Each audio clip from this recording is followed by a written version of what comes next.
Self hypnosis বা আত্মসম্মোহন বিদ্যা একটি এমন পদ্ধতি যেখানে আপনি নিজেকেই নিজে সম্মোহনের মাধ্যমে নিজের অবচেতন মনকে প্রোগ্রাম করতে পারেন নিজের সফলতার জন্য।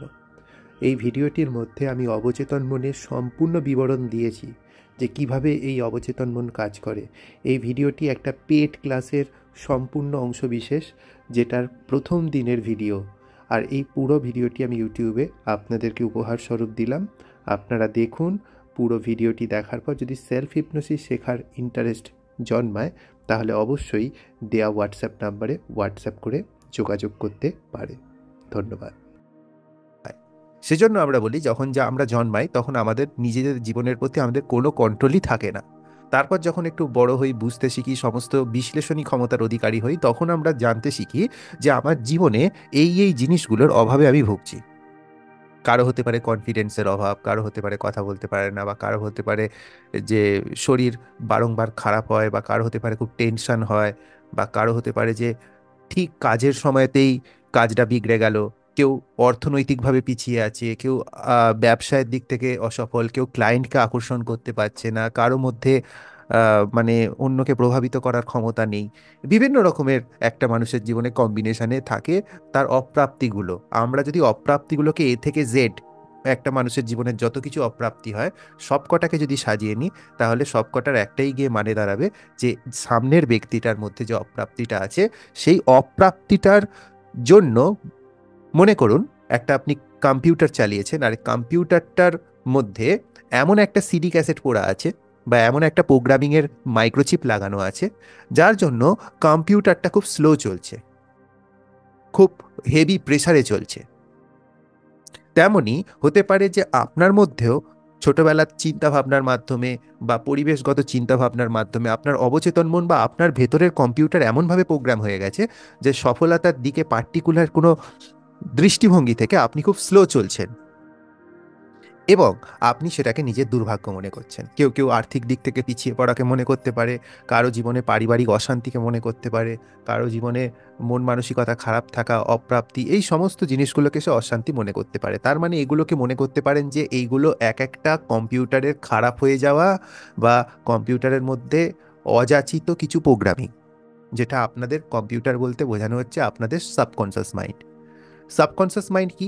সাবকনসিয়াস মাইন্ড হলো সেই মনটা যেটা আমাদের সচেতন কন্ট্রোলে থাকে না, কিন্তু আমাদের জীবনকে প্রত্যেকটা মুহূর্তে, প্রতি মাইক্রোসেকেন্ডে নিয়ন্ত্রণ করে।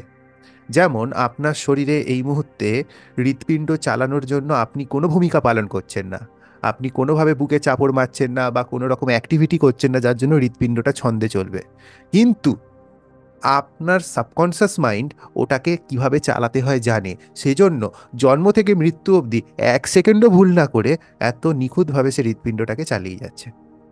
তার মানে সাবকনসিয়াস মাইন্ডের কাজটা কত গুরুত্বপূর্ণ বুঝতে পারলেন? যদি সাবকনসিয়াস মাইন্ড 2-3 সেকেন্ডের জন্যও তার কাজ ভুলে যায়, তাহলে একটা মানুষের মৃত্যু হতে পারে। তেমনি আপনার প্রত্যেকটা কোষে কোষে খাদ্য পৌঁছানো থেকে শুরু করে আপনি একটা ব্যক্তিগত জীবনে, এবার চলে আসি প্র্যাকটিক্যাল লাইফে। প্র্যাকটিক্যাল লাইফে আপনি কি ধরনের রং পছন্দ করবেন, কোন খাবারটা পছন্দ করবেন, একটা মানুষের সঙ্গে দেখা করলে তার সঙ্গে কীরকম ব্যবহার করবেন, সে আপনার ক্লায়েন্ট হিসেবে প্রতিফলিত হবে, নাকি সে জাস্ট আপনার সঙ্গে দেখা করে বিরক্ত ভাব নিয়ে বাড়ি ফিরে যাবে, বা তার সঙ্গে আপনার কোনো সফলতার সম্পর্ক গড়ে উঠবে না অসফলতার সম্পর্ক গড়ে উঠবে, সেই সমস্ত কিছু পুঙ্খানুপুঙ্খভাবে আমাদের অবচেতন মন নিয়ন্ত্রণ করে। সেজন্য যারা ল অফ অ্যাট্রাকশন নিয়ে খুব বেশি প্রচেষ্টা করে, কারণ ল অফ অ্যাট্রাকশনের যে দ্য সিক্রেট বলে মুভিটা এসেছিল 2006 সালে সম্ভবত, যদি ভুল না করে থাকি, তো এই মুভিতে দেখানো হয়েছিল যে আমাদের সাবকনসিয়াস মাইন্ডের মধ্যে যদি আমরা সরাসরি কোনো প্রোগ্রামকে প্রবেশ করিয়ে দিতে পারি, তাহলে আমরা সেই মানুষটার মতো হয়ে যাই যে মানুষটার আমি স্বপ্ন দেখছি নিজেকে হওয়ার। ধরি এখন আমি যদি অ্যাক্টিং ফিল্ডে, আমি এখন মনে করছি যে অমিতাভ বচ্চনের অ্যাক্টিংটা আমার খুব পছন্দ, এবং আমি আমার সাবকনসিয়াস মাইন্ডকে অমিতাভ বচ্চনের অ্যাক্টিভিটি দিয়ে বা প্রোগ্রামিং দিয়ে প্রোগ্রামিং করতে চাইছি। তো সেই ক্ষেত্রে আপনাদের কি হবে তখন? আমার সাবকনসিয়াস মাইন্ডকে তাহলে আপ্লুত করতে হবে অমিতাভ বচ্চনের ব্যক্তিগত যোগ্যতা বা ক্ষমতা বা তার ব্যবহার বিধি দ্বারা, তাহলে আমার সাবকনসিয়াস মাইন্ড সেটাকে অ্যাডপ্ট করবে। অনেক যারা দেখবেন যে কোনো হিরো হিরোইনের নকল যারা হয়, তারা দিন রাত্রির দেখবেন তাদের ঘরে যদি যান কোনো দিনও, তাদের দেওয়ালে দেখবেন তারা যাকে নকল করে তার ছবি টাঙানো আছে, তারই সিনেমার গান বাজছে, তারই সিনেমার বিভিন্ন রকম ডায়লগ লেখা আছে। বা কেউ কোনো ব্যক্তিকে যখন আইডলাইজ করে, মানে মন থেকে মেনে নেয়, তখন তার চিত্র, তার লেখা, তার বাণী, তার সিনেমার অংশ, তার অডিও ভয়েস, সব কিছু তার ঘরের চারপাশের মধ্যে তাকে পাবেন। কেন? সে সেটা অজান্তে বা জানতেই করছে। সে কি করছে? সে তার অবচেতন মনকে ওইটা দ্বারা প্রোগ্রামিং করছে। ফলে দেখা যায় যে সে অনেকটা ওই মানুষটার মতো দেখতে লাগছে এবং অনেকটা ওই মানুষটার মতো বিহেভ করতে পারছে। আমরা সফলতাকেও এইভাবে অনেক সময় আমরা কপি পেস্ট করে চালাতে চাই। সাধারণত সিক্রেট বা এই জাতীয় মুভিগুলো আমাদেরকে দুটো কথা বলে। এক তো তোমার নিজস্ব ব্যক্তিগত ক্ষমতার উন্মেষ ঘটাও, যেটা তুমি একান্ত অনন্য। আর না হলে তুমি কপি ক্যাট হও, যার তুমি মতো হতে চাইছো তার সাবকনসিয়াস মাইন্ডের তার যে ছবিটাকে সেটাকে প্রবেশ করা। তো আমরা এখানে কপি ক্যাট হওয়ার বিদ্যাটা শিখছি না, আমরা শিখছি এখানে নিজস্ব কিভাবে আইডিয়ালাইজ করা যায়, নিজের কিভাবে জীবনে নিজের ব্যক্তিগত গুণমান্যতাকে কিভাবে বৃদ্ধি করা যায়। যেমন এখানে অরিজিৎ পড়াশোনা এখন ক্লাস করছে, অরিজিতের বয়স হার্ডলি 10 ইয়ার্স। তো ও এখন কি চাইবে যে আমি এখন আমার রোল মডেল হলো অমুক ব্যক্তি, তো আমি অমুক ব্যক্তির মতো হব। এটা একটা হতে পারে। বা অরিজিৎ ভাবতে পারে যে আমি অরিজিৎ কুমার সাহা, অরিজিৎ কুমার সাহা পৃথিবীতে একটাই জন্মেছে এবং আমি অরিজিৎ কুমার সাহা অরিজিৎ কুমার সাহার মতোই হব। তো সেক্ষেত্রে তাকে বুঝতে তাহলে তাকে ইউনিভার্সে কি বলতে হবে, যে অরিজিৎ কুমার সাহার ব্যক্তিত্ব কেমন হবে। তাহলে অরিজিৎ কুমার সাহা কীরকম হাঁটবে, কীরকম কথা বলবে, কীরকম তার কাজ হবে, কীরকম তার মন মানসিকতা হবে, কোনো যদি সামনে বিপদ আসে সে কীভাবে রিয়্যাক্ট করবে, এই সব জিনিসগুলোকে সে যদি তার সাবকনসিয়াস মাইন্ডে প্রোগ্রাম করাতে থাকে, তাহলে অরিজিৎ কুমার সাহা একজন অনন্য ব্যক্তি হয়ে উঠবে। তো সেই রকমই আমাদের উচিত আমাদের জীবনে যা কিছু আছে, সফলতা থেকে অসফলতা থেকে, যদি সফলতা থেকে থাকে সেই গুণটাকে আরও কি করে বাড়াবো। মানে ক্লাসে ফার্স্ট হওয়াটা কিন্তু শেষ নয়, সব থেকে কষ্টকর হলো ফার্স্ট হওয়াটাকে বছরের পর বছর টিকিয়ে রাখা। সেরকমই আমরা যখন সফল হয়ে যাই তখন সফলতাটাকে কি করে টিকিয়ে রাখবো আর এই অসফলতাটাকে কি করে এনকাউন্টার করব, সেটাই হলো আমার বিষয় আলোচনার বিষয়বস্তু। তো এখানে বুঝতে হবে যখন আমরা সেলফ হিপনোসিস করছি, এটা ল অফ অ্যাট্রাকশনের দুর্দান্ত একটা হেল্পফুল টুল। যেখানে ল অফ অ্যাট্রাকশনে যে বিদ্যাগুলি দেওয়া আছে, ম্যাক্সিমাম সাবকনসিয়াস মাইন্ডকে তো সবকটাই সাবকনসিয়াস মাইন্ডকে প্রোগ্রামিং করার, কিন্তু ওখানে আপনাকে অনেক বেশি লেবার ওরিয়েন্টেড প্রসেসগুলো হয়, যেখানে আপনি কন্টিনিউয়াসলি কোনো একটা অ্যাফার্মেশনকে জব করতে থাকবেন, মনে মনে চ্যান্টিং চলবে, অথবা কোনো একটা ভিজুয়ালাইজেশনকে টিকিয়ে রাখবেন, অথবা দেখবেন যে আপনি সফল হয়ে গেছেন, এই ধরনের ভিজুয়ালাইজ করছেন। কিন্তু যখনই একটা ব্যক্তির জীবনে কোনো দুর্ভাগ্যের মার আসে, হয়তো তার কোনো প্রিয়জন হারিয়ে গেল, বা তার জীবনে কোনো একটা মেজর অ্যাক্সিডেন্ট হয়ে গেল, বা তার কোনো রকম কিছু কাজ আটকে গেল, কোনো প্রজেক্ট চলে গেল, তখন কিন্তু তার ওই অ্যাপ্লিকেশনগুলো কোনো কাজ দেবে না। যে সে এখন সফল ব্যক্তি বসে বসে চেয়ারে ভাবছে, সে ভাবতে পারবে না। তার মন মাইন্ড পুরোপুরি, তার মাইন্ড বডি সবই ভেঙে যাবে। কিন্তু সেলফ হিপনোসিস একটা এখানেও আশার কিরণ হতে পারে। প্রথমত সেলফ হিপনোসিস হচ্ছে অত্যন্ত আয়াস সাপেক্ষ বলা যায় না, মানে একদম মিনিমাম লেবার দিয়ে হয়, সব থেকে কম লেবার দিয়ে। আর এইটা কখনো, আমি যদি একটা উদাহরণ দিই, যে হাত দিয়ে পাখা থামানো, মানে যেটা ছাদের পাখা, যেটা সিলিং ফ্যান, সেটা যখন আপনি সুইচটা অফ করে দিয়েছেন তারপরেও দেখবেন কিছুক্ষণ সেটা চলে না। হ্যাঁ, চলে। ওটাকে আপনি হাত দিয়ে থামানোর প্রচেষ্টা করছেন। আর একটা হচ্ছে আপনি এমন কোনো একটা সুইচ টিপে দিলেন ব্রেকের মতো, যেমন গাড়ির চাকায় থাকে, সেটা টিপে দেওয়ার সঙ্গে সঙ্গে পাখাটা অটোমেটিক বন্ধ হয়ে গেল, সঙ্গে সঙ্গে মুহূর্তের মধ্যে থেমে গেল। সেরকম যদি কোনো রকম টেকনিক করা যায় আর কি, সেটা বলছি। তো ধরে নিন আপনি যখনই কোনো দুর্ভাগ্য বা সময়চক্র খুব খারাপ যাচ্ছে, আপনি কিন্তু লেবার ওরিয়েন্টেড যে পদ্ধতিগুলো, যেটা হাত দিয়ে পাখা থামানোর পদ্ধতি, ওটা কিন্তু করা অতটা বেশি সোজা নয়। সুইচ টিপে দিলাম আর পাখা থেমে গেল একটা কোনো সিস্টেমের মাধ্যমে, ওইটা খুব ভালো পদ্ধতি, ওটা খুব মানে শ্রম বাঁচবে এমন পদ্ধতি। তো সেলফ হিপনোসিসের সব থেকে বড় বৈশিষ্ট্য হচ্ছে এটা আপনার ভেতরের পরিবর্তন ঘটায়, বাইরের মেকি পরিবর্তনের প্রয়োজন হয় না। তার ফলে কোনো যদি বাইরে ঘটনা ঘটেও যায় আপনাকে ভেতর থেকে এটা ধরে রাখে, স্ট্রং রাখে। বাইরের ঘটনার প্রভাব আপনার মন অবধি বা অন্তর অবধি আসতে দেয় না। এবার বলে রাখি যে এই পদ্ধতিটার কাজ করার কিছু পন্থা আছে। যেমনই সেলফ হিপনোসিস পদ্ধতিটার একটা গুণ হলো, যে জিনিসটা আপনার ভেতরে রয়ে গেছে, মানে ধরে নিচ্ছি এখন অরিজিৎ সাহা এখন বলবে যে আমি একটু পড়াশোনা করে যদি একটু ঘুরে ফিরে আসি, কোনো মাসির বাড়ি পিসির বাড়ি করে আসি, আর বইয়ের পাতাগুলো মনে হয় যেন নতুন ফিরে এসে মনে হয়। তো আমার এই গুণটা আছে, তো সেলফ হিপনোসিস করে কি গুণটাকে বের করতে পারবো? আমি বলবো না। সেলফ হিপনোসিস করে কোনো বদগুণকে বের করা যায় না। তাহলে আমি কেন শিখবো? কি বেনিফিট? সেলফ হিপনোসিস শুধুমাত্র গুণকে প্রবেশ করানো যায়, মানে বাইরে থেকে কিছু প্রবেশ করানো যায়, ভেতর থেকে কিছু বার করা যায় না। তাহলে আমার এটা কিভাবে বেনিফিট করতে পারে? মনে রাখবেন, একটা দেশে সবসময় অপোজিশন থাকে, তার সত্ত্বেও সংখ্যাগরিষ্ঠ দল সরকার গঠন করে। তেমনি আপনার মনের মধ্যে নেগেটিভ ফাইল সারা জীবন থাকবে, কিন্তু সেখানে যদি সংখ্যাগরিষ্ঠ পজিটিভ ফাইল খুলে দিতে পারেন, তাহলে সেই শাসন চালাবে, সেই নিয়ন্ত্রণ করবে, আর সেই আপনার মনের মধ্যে সরকার গঠন করবে, সেই আইন প্রণয়ন করবে। এবার ধরে নিচ্ছি যে কোনো ব্যক্তির একটা বদগুণ আছে, যে সেটা সেলফ হিপনোসিসের মাধ্যমে বের করতে পারবে না, আর তার ক্ষমতা হলো 100। কোনোদিনও যদি সেই ব্যক্তিটা ঠিক তার বিপরীত গুণটাই পজিটিভ গুণ হবে, কোনো নেগেটিভ গুণের ঠিক বিপরীত গুণটাই তার পজিটিভ গুণ হবে। যেমন আমি পড়াশোনা মনে রাখতে পারি না, আর আমি খুব ভালো পড়াশোনা মনে রাখতে পারি, ঠিক এর বিপরীত। যদি সে বিপরীত গুণটাকে বারংবার মাইন্ডের মধ্যে সেলফ হিপনোসিসের মাধ্যমে প্রবেশ করাতে থাকে, কিছুদিন পরে দেখা যাবে যে ওর ক্ষমতা 100 ছাপিয়ে 101 হয়ে গেছে, আর পুরানো বদ ফাইলের ক্ষমতা বা খারাপ ফাইল যেটা আছে সেটার ক্ষমতা তখন 100 আছে। যখন এটা 101 হয়ে গেল, তখন এবার তার মনের মধ্যে সরকার গঠন করবে কিন্তু এই পজিটিভ ফাইলটা। বুঝতে পারলি অরিজিৎ? তো মানে হলো ফাইলটাকে পাওয়ার দেওয়ার পদ্ধতি। সেজন্য কেউ যদি বলে নেশামুক্ত হব, তাহলে তাকে অভ্যাসের ফাইলকে কন্টিনিউয়াসলি মাইন্ডের মধ্যে ঢোকাতে হবে। ফলে তার একটা সময় নেশায় যাওয়ার মতো সময়ই থাকবে না, আর ইচ্ছাটা মরে যাবে ন্যাচারালি। সেজন্য সেলফ হিপনোসিস এতটা ভালো, যে সেলফ হিপনোসিস আপনার ভেতর থেকে ন্যাচারালি জিনিসটাকে ঘটায়। কোনো রকম মেকি প্রয়োগ বা যান্ত্রিক প্রয়োগ করতে লাগে না। জাস্ট খালি একটা সুইচ আমাদের সাবকনসিয়াস মাইন্ডের অন করে দিলাম, এবং প্রোগ্রামিং বসিয়ে দিলাম, বেরিয়ে এলাম, তারপরে ওই হিসেবে সাবকনসিয়াস মাইন্ড অটোমেটিক্যালি পুরো জিনিসটাকে যান্ত্রিকভাবে ধরে নেয় এবং সেই হিসেবে কাজ করে। আমরা এখন জানবো যে আমাদের মনশ্চিত্তে কিভাবে সাবকনসিয়াস মাইন্ড কাজ করে।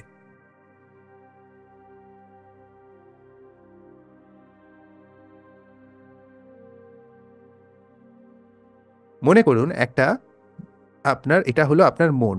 মনে করুন এটা হলো আপনার মন যখন আপনি জন্মেছেন। না, এটা আপনার মন, ধরে নিন এই বৃত্তটা হলো আপনার মন, পুরো এরিয়াটা। এবার মনের তলদেশে একটা লাইন টানা আছে, এবং সেখানে কিছু দেখুন প্রোগ্রামিং পড়ে আছে। যখন একটা বাচ্চা জন্মায়, তখনকার মনের ছবি হলো এটা। একটা যখন বাচ্চা জন্মায়, সে না তার নাম জানে, না ধর্ম জানে, না ভাষা জানে, না কিছু জানে, পরিচয় জানে।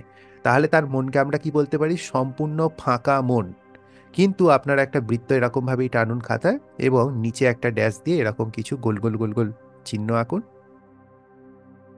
তো এখানে আপনারা দেখতে পাবেন যে নিচের যে গোল গোল গোল গোল অংশটা আছে, ওই অংশটা হলো তার প্রিমিটিভ মাইন্ড। প্রিমিটিভ মাইন্ডের যদি কেউ বাংলা লিখতে চায়, তাহলে সে লিখবে আদিম মন। আদিম মানে পুরানো, আদিম, আদিম মন, প্রিমিটিভ মাইন্ড। ঠিক আছে? প্রিমিটিভ মাইন্ডের মধ্যে তার যতগুলো মানব পূর্বজন্ম নিয়েছে, মানে পুনর্জন্ম নিয়েছে, মানব হিসেবে যতগুলো পুনর্জন্ম নিয়েছে, তার সমস্ত জীবনের সার বা সমস্ত জীবনের অভিজ্ঞতা ওখানে লিপিবদ্ধ থাকে। সমস্ত জীবনের অভিজ্ঞতা ওই প্রিমিটিভ মাইন্ডের মধ্যে লিপিবদ্ধ থাকে, যেটাকে লিখে রাখতে পারেন বা মনে রাখতে পারেন, যে সেটাকে পরিবর্তন করা যায় না, কিন্তু শুধুমাত্র পড়া যায়। মানে প্রিমিটিভ মাইন্ড 100% প্রোটেক্টেড ফাইলস। এই ফাইলসকে কেউ কোনোভাবে চেঞ্জ করতে পারবে না, এটা 100% অ্যাজ ইট ইজ থাকে।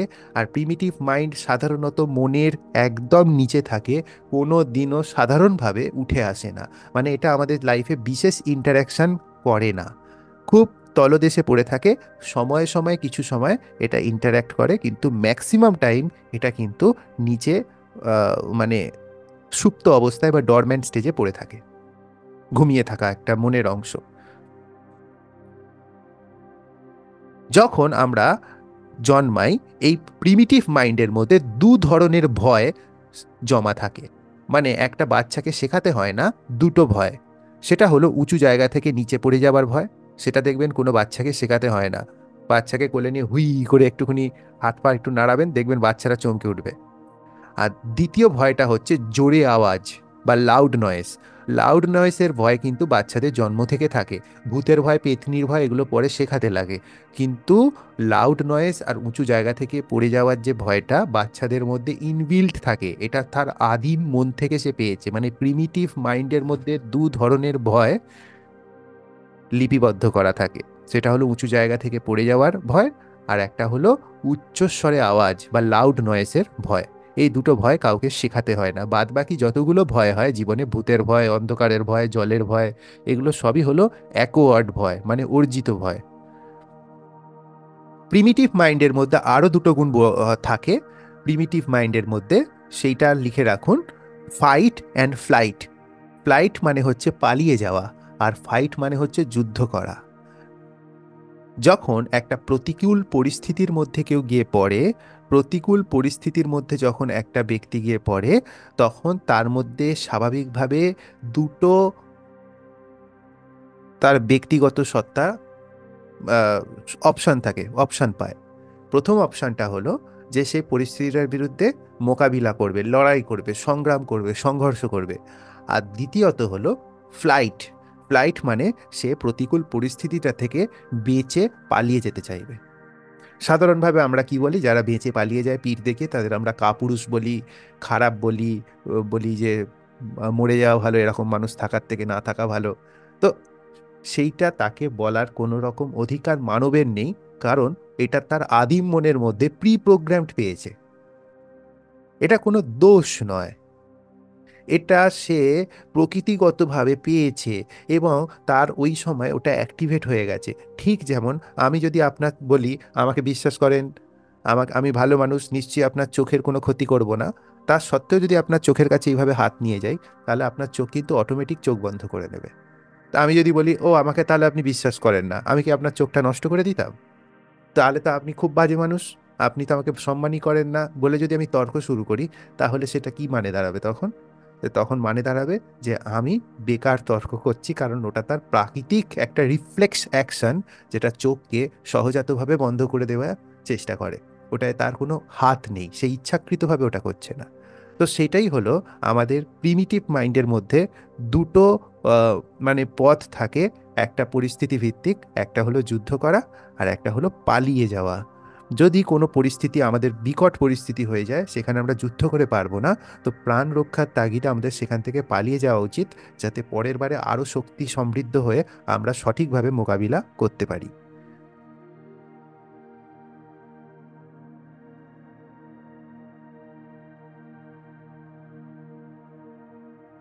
এবারে আমাদের মনের মধ্যে, যেটা আমাদের ওপরের মন, মানে ওপরের মন এটাকে বলা হয় মডার্ন মাইন্ড।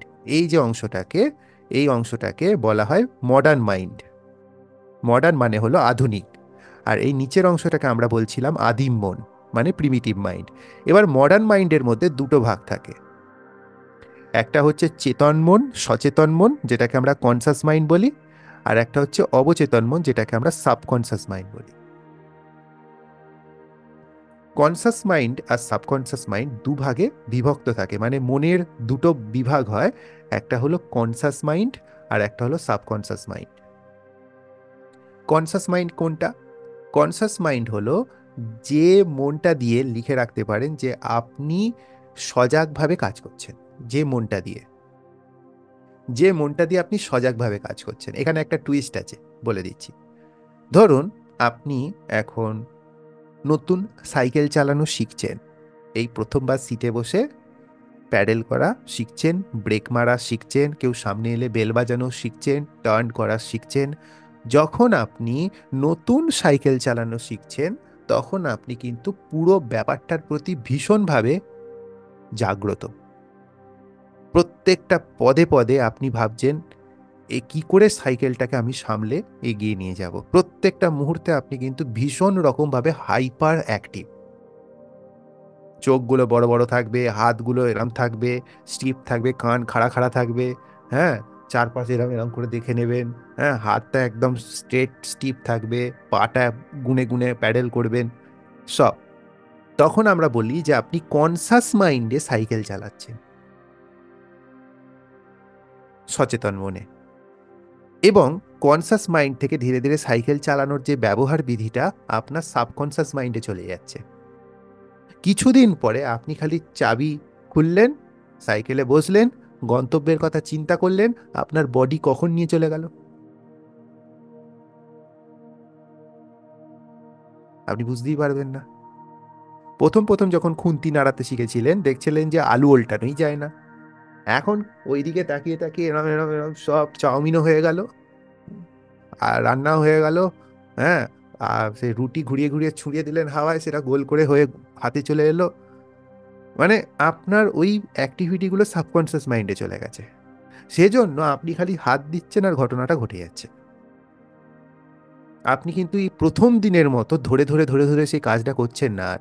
যেমন অরিজিৎ আজকে এবিসিডি হু হু করে লিখছে।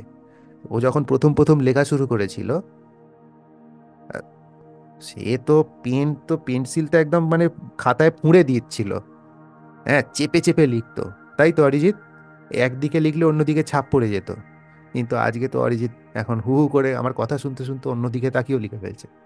তার মানে ওই লেখার প্যাটার্নটা অরিজিতের সাবকনসিয়াস মাইন্ডে চলে গেছে। এবার যদি অরিজিৎ যে সাইকেলটা রোজ চালাচ্ছিল ওই সাইকেলটা চেঞ্জ করে যদি সম্পূর্ণ একটা অন্য মডেলের সাইকেল দিয়ে দিই, অরিজিতের কিন্তু আবার কনসাস মাইন্ড অ্যাক্টিভ হয়ে যাবে। কারণ কোথায় হ্যান্ডেল আছে, কোথায় গিয়ার আছে, কোথায় ব্রেক আছে, কোথায় প্যাডেল আছে, কতটা সাইকেলের উচ্চতা, সবই চেঞ্জ হয়ে গেল। তো ওই সাইকেলটা চালাতেও কিন্তু অরিজিতের প্রাথমিকভাবে কনসাস মাইন্ডের দরকার পড়বে। তারপর হয়তো চালাতে চালাতে, যেহেতু সাইকেল চালানো আগেও পুরানো একটা সাইকেল চালিয়েছে, শিখে গেছে, কিছুক্ষণ পর হয়তো সেটা সাবকনসিয়াস মাইন্ডে চলে যাবে। কিন্তু প্রথম প্রথম কিন্তু ওকে আবার কনসাস মাইন্ডে ফিরে আসতে হবে। তার মানে আমরা জাগ্রত অবস্থায় যে কাজটা করি সেটা হলো আমাদের কনসাস মাইন্ড, আর যেটা আমরা অজাগ্রত অবস্থায় আমাদের যে মন কাজ করে সেই মনটা হলো আমাদের সাবকনসাস মাইন্ড। সাবকনসিয়াস মাইন্ডে আমরা পুরো জীবন চালাই। এই সকালবেলা উঠলাম, স্কুলের জন্য রেডি হয়ে গেলাম, খাবার খেলাম, অনিচ্ছাই অনিচ্ছা কনসাস মাইন্ড বারবার বলছে স্কুলে যাস না, এত ভোরবেলা কি ঘুম থেকে উঠতে ভাল লাগে, হ্যাঁ এরকম পড়তে বসতে কি ভালো লাগে, এই সারাক্ষণ বসে খালি ভ্যাজ ভ্যাজ করছে, একটা মা দিয়েছে একটা বাবা দিয়েছে, সারাক্ষণ বলছে পড়ে যা পড়ে যা পড়ে যা। হ্যাঁ, তারপরে এই হলো তাদের ঝামেলা, তারা কন্টিনিউয়াসলি ফেস করছে যে এই ঝামেলা সেই ঝামেলা, ওই হচ্ছে সেই হচ্ছে, মাথা খারাপ হয়ে যাচ্ছে। তো অরিজিৎ তখন কি ভাবছে যে যাই হোক, এত কিছু মনে হচ্ছে তার সত্ত্বেও স্কুলে চলে যাচ্ছি, তারপরেও বাড়ি ফিরে আসছি, তারপরে হোম টাস্কে বসে যাচ্ছি কি করে? ওর সাবকনসিয়াস মাইন্ড করাচ্ছে ওকে দিয়ে। সেজন্য লিখে রাখুন, কনসাস মাইন্ডের ক্ষমতা খুব কম, মাত্র 10% কি 12%। সাবকনসাস মাইন্ডের কাছে ক্ষমতা আছে 88 থেকে 90%, মানে 88% টু 90%। সেজন্য অরিজিতের যদি স্কুল যেতে ভালো নাও লাগে, পড়াশোনা করতে ভালো নাও লাগে, মনোযোগ নাও বসে, তার সত্ত্বেও বেচারা কিন্তু রোজ সকালে উঠে পড়তে বসে যাচ্ছে। কি কষ্টকর ব্যাপার না অরিজিৎ? বাচ্চা হয়েও কি ঝামেলা! সাবকনসাস মাইন্ড তোকে দিয়ে কারণ মূর্খ সাজিয়ে কি সব করিয়ে দিচ্ছে, হ্যাঁ? ঠিক আছে। তো এর ফলে কি হচ্ছে, আমাদের সাবকনসাস মাইন্ডে যে কোনো জিনিস যদি এসে যায় তাহলে ওটা অটোমেটিক আমাদের জীবনকে কন্ট্রোলে নিয়ে নেয়। যেমন অরিজিৎ যদি এখন সাইকেল চালানো শিখে যায়, ওর আমি উদাহরণটা এই কারণে দিচ্ছি কারণ ও আমাদের মধ্যে 10 বছরের বাচ্চা, সব থেকে বাচ্চা, সেলফ হিপনোসিস শিখছে। তো ও যে জিনিসটা অটোমেটিক হয়ে গেছে সেই রকম যদি ওর সাকসেসটাও অটোমেটিক হয়ে যায়, ওর মন মানসিকতার পজিটিভিটিটাও যদি অটোমেটিক হয়ে যায়, ওর কনফিডেন্সটা যদি অটোমেটিক হয়ে যায়, ওর যদি শরীরের সুস্থ থাকাটা যদি অটোমেটিক হয়ে যায় সাবকনসাস মাইন্ডের প্রোগ্রামিংয়ের দ্বারা, তাহলে কত ভালো জিনিস হবে, তাই না? তো সেইটাই আমরা এখানে ওর পাওয়ারটা সম্বন্ধে আমরা জানলাম।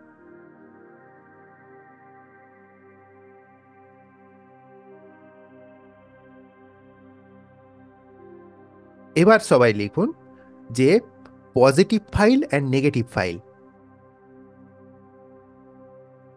যখনই আমরা কোনো একটা এক্সপিরিয়েন্সের মধ্যে দিয়ে পাস করি, এক্সপিরিয়েন্সের মধ্যে দিয়ে পাস করার মানে হলো কোনো একটা ঘটনা যখন আমাদের সঙ্গে ঘটে, অভিজ্ঞতার মধ্যে দিয়ে যখন আমরা একটা যাই। যেমন এখানে সবিতাদি ক্লাস করছে, সবিতাদি প্রথমবার হ্যামবার্গার খাচ্ছে। হ্যামবার্গার বলবো না, কারণ হ্যামবার্গার শুয়োরের মাংস থাকে, ধরে নিচ্ছি যে কোনো একটা বার্গার খাচ্ছে, নর্মাল চিজ বার্গার। এবার উনি বললেন আমি ভেতো বাঙালি, আমি তো বার্গার টার্গার খাই না, কিরাম খেতে হবে ভগবান জানে, কি বিচ্ছিরি দেখতে, আমাদের তো কোনো খাবারের সঙ্গে একে দেখতে ম্যাচ করে না। তো এই যে কন্টিনিউয়াসলি ওনার মানসিকতার মনের মধ্যে দিয়ে এই জিনিসটা চলছে, এইটা কিন্তু ওনার সাবকনসিয়াস মাইন্ডে ফাইল তৈরি করছে। কেন লিখে রাখুন, কারণ এটা ওনার প্রথম এক্সপিরিয়েন্স ওই জিনিসটা সম্পর্কিত, সেজন্য সরাসরি সাবকনসিয়াস মাইন্ডে গড়গড় করে জিনিসটা ঢুকে যাচ্ছে। সেজন্য বলা হয় first impression is the last impression. তো যখনই কোনো জিনিসের সম্বন্ধে ফার্স্ট ইমপ্রেশন একটা জিনিস বিষয় ভিত্তিক পড়ছে, তখনই সেটা সরাসরি সাবকনসিয়াস মাইন্ডে ঢুকে যাচ্ছে। প্রথমবার সামনাসামনি চিম্প্যাঞ্জি দেখলেন, তো ওইটা থেকে যে আপনার এক্সপিরিয়েন্সটা হবে সেটাও আপনার সাবকনসিয়াস মাইন্ডে ঢুকে যাবে, হু হু করে ঢুকবে, কারণ প্রথমবার হচ্ছে। এবার সবিতাদি প্রথমবার বার্গারে কামড় বসালেন, বার্গারে কামড় বসিয়ে চিবিয়ে মনে হলো না টেস্টটা তো বেশ মশলাদার, বেশ ভালো, বেশ মাখন পাউরুটির ছোট ভাই মনে হচ্ছে, আরো ঘাস পাতা আছে মাঝখানে, কি সব আছে। তো তখন ওনার কি হবে, ওনার মন মেজাজ পাল্টে যাবে, না এটা ভালো। এবার তাহলে দেখি, আপনাদের যদি সম্ভব হয় একটু ভিডিও অন করে বসতে পারেন, কারণ কালো কালো দেখলে না মাথা কম কাজ করে স্ক্রিনে। আচ্ছা, এবার আমরা কি দেখছি, দেখে নিচ্ছি যে এখানে ফাইল ক্রিয়েট করা কি হলো। এখানে প্রথমবার সবিতাদি হ্যামবার্গার খাচ্ছে, তো সবিতাদি প্রথমে হ্যামবার্গারটাকে দেখলো। এখানে কনসাস মাইন্ড কি কাজ করবে, কনসাস মাইন্ডের কাজ লিখে রাখুন পঞ্চ ইন্দ্রিয়ের কাজ। পঞ্চ ইন্দ্রিয় কি, প্রথমে দেখবে, শুনবে, স্বাদ নেবে, গন্ধ শুঁকবে, স্পর্শ করবে, ঠিক আছে, পঞ্চ ইন্দ্রিয়, যেটা 5 সেন্সারি অর্গান আছে। ঠিক আছে, প্রথমে ওটা গ্রহণ করলেন, করে ওনার কোনো বাই চান্স ভালো লেগে গেল, সঙ্গে সঙ্গে ওটা ভেতরে ঢুকে গিয়ে একটা পজিটিভ ফাইল খুলবে।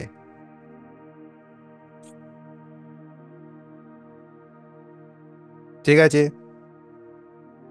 এবারে ধরে নিচ্ছি কেউ একটা বদঅভ্যাস করছে, বদঅভ্যাসে প্রথমবার সিগারেট খেলো।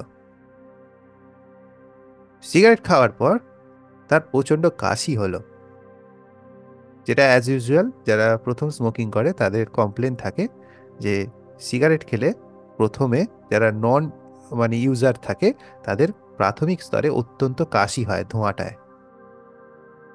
তো সাধারণত একটা কাশির অভিজ্ঞতা কোনো রকমভাবে পজিটিভ বলা যায় না, সেটা ভেতরে গিয়ে কি ফাইল ক্রিয়েট করবে, নেগেটিভ। তাহলে এত মানুষ কি করে সিগারেটের প্রতি আসক্তি হয়ে যায় যদি নেগেটিভ ফাইল ক্রিয়েট করে?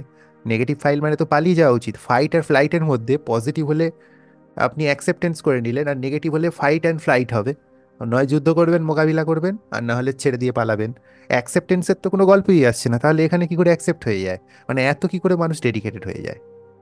তো এখানে আমার ফার্স্ট এক্সপিরিয়েন্সে ভীষণ কাশি হলো, মাইনাস, বেশ কয়েকটা মাইনাস পড়ে গেল। কিন্তু সেখানে আমার কিছু প্লাস মুভমেন্টও হলো। যেমন আমি একটা এমন জিনিস ট্রাই করছি যেটা করলে সবাই নিজেকে কুল মনে করে, স্টাইল। স্মোকিং ওকে অনেকে স্টাইল স্টেটমেন্ট হিসেবে ব্যক্ত করে। তো আমার হাতে যখন আমি সিগারেটটা ধরে টান দিয়ে দিলাম এবং সেই ছবিটা নিজেকে মেন্টালি ভিজুয়ালাইজ করলাম, দেখলাম যে আমি একজন জনপ্রতিনিধির মতো দেখতে লাগছি, মেন্টালি ভিজুয়ালাইজ করলো।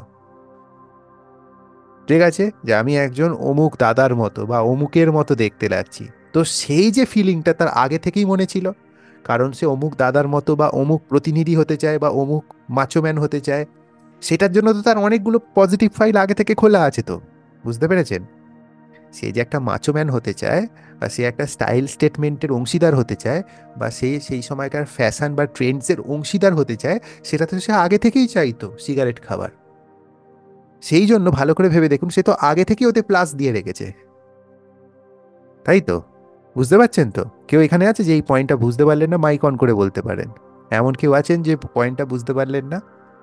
একটা ব্যক্তি যে আজকে সিগারেট খাওয়াটাকে কাশি হিসেবে দেখছে, সে মাইনাস দিল, কিন্তু সেই ব্যক্তিটার মনে এটাও আছে যে যারা সিগারেট খায় তারা খুব কুল হয়, ফ্যাশন ওরিয়েন্টেড হয়, ট্রেন্ডি হয়, আবার দাদা দাদা বাবু বাবু ভাব থাকে, স্টাইল স্টেটমেন্ট হিসেবে ব্যবহার করা যায়। আর সেইগুলো হবার জন্য তার ইচ্ছা সিগারেট প্রথমবার খাবার অনেক আগে থেকেই তার মধ্যে হয়ে আছে। তো তার জন্য অলরেডি কিছু বন্ধু ফাইল ভেতরে খুলে বসে আছে সে। বন্ধু ফাইল মানে, এই ধরে নিচ্ছে একটা পজিটিভ বন্ধু ফাইল খুলে বসে আছে যে মাচোম্যান, এরকম মাচোম্যানের ফাইল 100টা খুলে বসে আছে। তারপরে পজিটিভ স্টাইল স্টেটমেন্ট, মানে স্টাইল মে রহেনা রহনে কা, ওই ওই স্টাইল স্টেটমেন্টের জন্য আরো কয়েকটা পজিটিভ ফাইল যে খুলে আছে। হ্যাঁ, তারপরে অ্যাকসেপ্টেন্স, মানে সে ভিড় দাদা, মানে যারা উঁচু লেভেলের লোকের সঙ্গে বসে সিগারেট খেতে পারবে, সেই ফিলিংটার পজিটিভ কিছু ফাইল তার মধ্যে খুলে আছে। আর তার মধ্যে কাশি বা অশান্তিজনিত 3টে মাইনাস ফাইল মাত্র খুলেছে। তাহলে কে জিতবে, কে সরকার গঠন করবে? পজিটিভ ফাইলটা। তার মানে সেজন্য সে সিগারেট খাওয়াটাকে কন্টিনিউ করবে। বুঝতে পারলেন? তাহলে সাবকনসিয়াস মাইন্ডে যে কোনো ইমপ্রিন্ট যখন পড়ে, তখন কিভাবে আমাদেরকে সেই জিনিসটা আমাদের প্রভাবিত করে। বুঝতে পারলেন? আবু নাইম বাবু, কোনো অসুবিধা আছে আপনার? বুঝতে পেরেছেন কেন সিগারেট খাচ্ছে? এবার কেউ করলা খাচ্ছে, করলা ম্যান। আমার মনে আছে আমি যখন ফার্স্ট জীবনের লঙ্কা খেয়েছিলাম, কাঁচা লঙ্কা, কাঁচা লঙ্কা জিভে গেল, আমি তখন মনে হয় ক্লাস 1-এও ভর্তি হইনি। প্রচণ্ড ঝাল, তখনকার দিনে লঙ্কা বুঝে নিন, 95-4 এরকম সময়কার, ভয়ঙ্কর ঝাল। আমার পুরো শরীর ঘেমে গেছে, আমার চোখ লাল হয়ে গেছে, জিভ বড় বড় হয়ে গেছে, আমি লঙ্কা চিবিয়ে বসে আছি। তো আমার যখন প্রথম লঙ্কা খেয়েছি, তখন ওই ভয়ানক পরিস্থিতির জন্য আমি নিজেকে মাইনাস দিয়েছি। কোথায় গেল? ভয়ানক পরিস্থিতি, ভয়ানক দুঃখে আমি লঙ্কাটাকে মাইনাস দিয়েছি। কতগুলো ঘামিয়ে দিল, চোখ লাল হয়ে গেল, ঝাল, গোটা শরীর গরম হয়ে গেছে, জ্বলে যাচ্ছে, কষ্টের পর কষ্ট। কিন্তু সেইটাতেই আমার কিছু পজিটিভ ফিলিং আসে, যেমন নতুন কিছু স্বাদ পেলাম, মানে আমি স্বাদের প্রতি অ্যাডভেঞ্চারাস। ঠিক আছে, এটা আমার ব্যক্তিগত বৈশিষ্ট্য। নতুন স্বাদ পেলাম, স্বাদটা খুব ক্যাচি, ট্রেন্ডি, স্পাইসি, এটার মধ্যে একটা মানে আছে, মানে যেটা জোশ বাড়িয়ে দেওয়ার মতো ক্ষমতা আছে, মানে দুর্দান্ত ভাব আছে। এরকমই কয়েকটা ট্রিগার পয়েন্ট আমি পেয়ে গেলাম। ফলে লঙ্কা খাওয়াটা আমি ছাড়লাম না, কারণ মাইনাস প্লাস সমান হয়ে গেছে। কিছুদিন পর লঙ্কা খেতে খেতে যখন ঝালের প্রাদুর্ভাবটা জীব সহ্য করে নিল, তখন নেগেটিভ মার্কিং অলরেডি কমে গেছে আর পজিটিভ ফাইল অলরেডি অতগুলো তৈরি হয়ে বসে আছে। তো লঙ্কা আমার একটা ফেভারিট সবজির মধ্যে একটা হয়ে গেল। কাঁচা লঙ্কা ডাইরেক্টও চিবিয়ে দিতে পারি, কিছুই লাগবে না।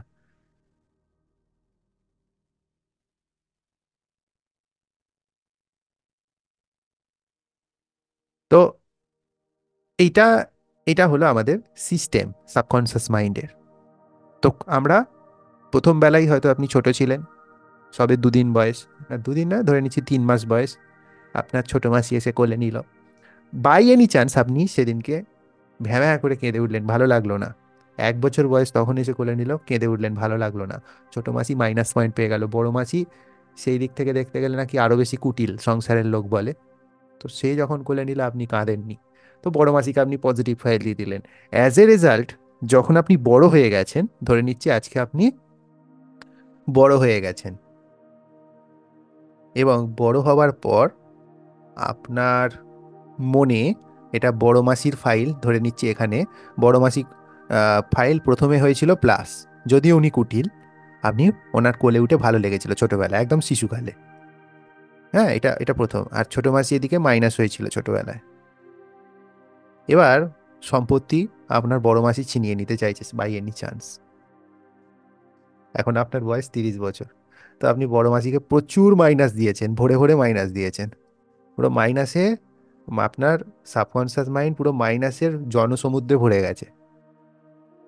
আর সেখানে ছোট মাসিকে আপনি অনেক প্লাস দিয়েছেন, কারণ সে বড় মাসির বিরোধিতা করেছে।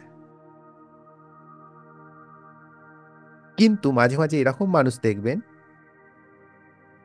যে একটা মানুষকে ছোটবেলায় ভালোবাসতো, বড় মাসি হিসেবে, প্রেমিকা হিসেবে বা কিছু, তাকে সমস্ত ভুল দেখানোর পরেও, সমস্ত কিছু জানার পরেও যে সাহায্য করছে তার বিরুদ্ধে পাল্টি খেয়ে গিয়ে বলে না ওই ভালো, খারাপ মানুষটাই,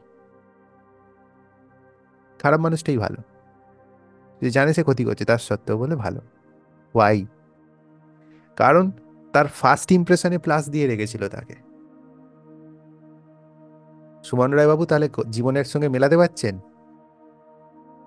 কেন হ্যাঁ কেন অত মাইনাস দেওয়ার পরেও তাকে এখনো মনে পড়ে?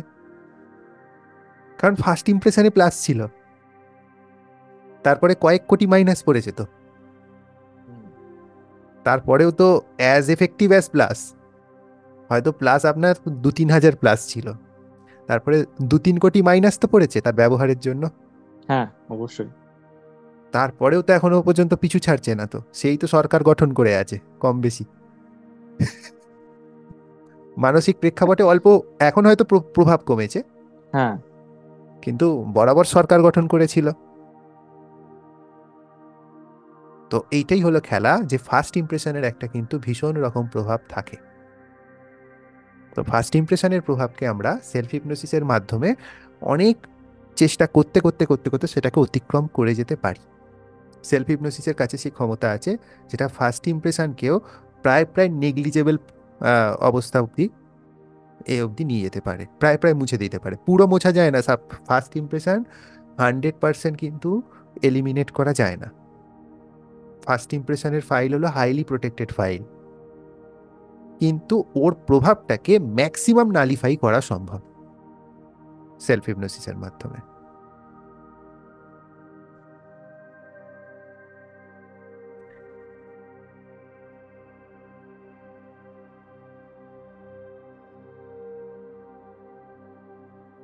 এবারে যখনই একটা জিনিসকে আপনি প্লাস দিচ্ছেন, ধরুন সিগারেটকে প্রথম দিনে 3টে কারণে মাইনাস দিলেন আর 10টা কারণে প্লাস দিলেন, ফলে দ্বিতীয় সিগারেটটা জ্বালতে বেশিক্ষণ সময় লাগবে না, তৃতীয় সিগারেটটা জ্বালতে বেশি সময় লাগবে না।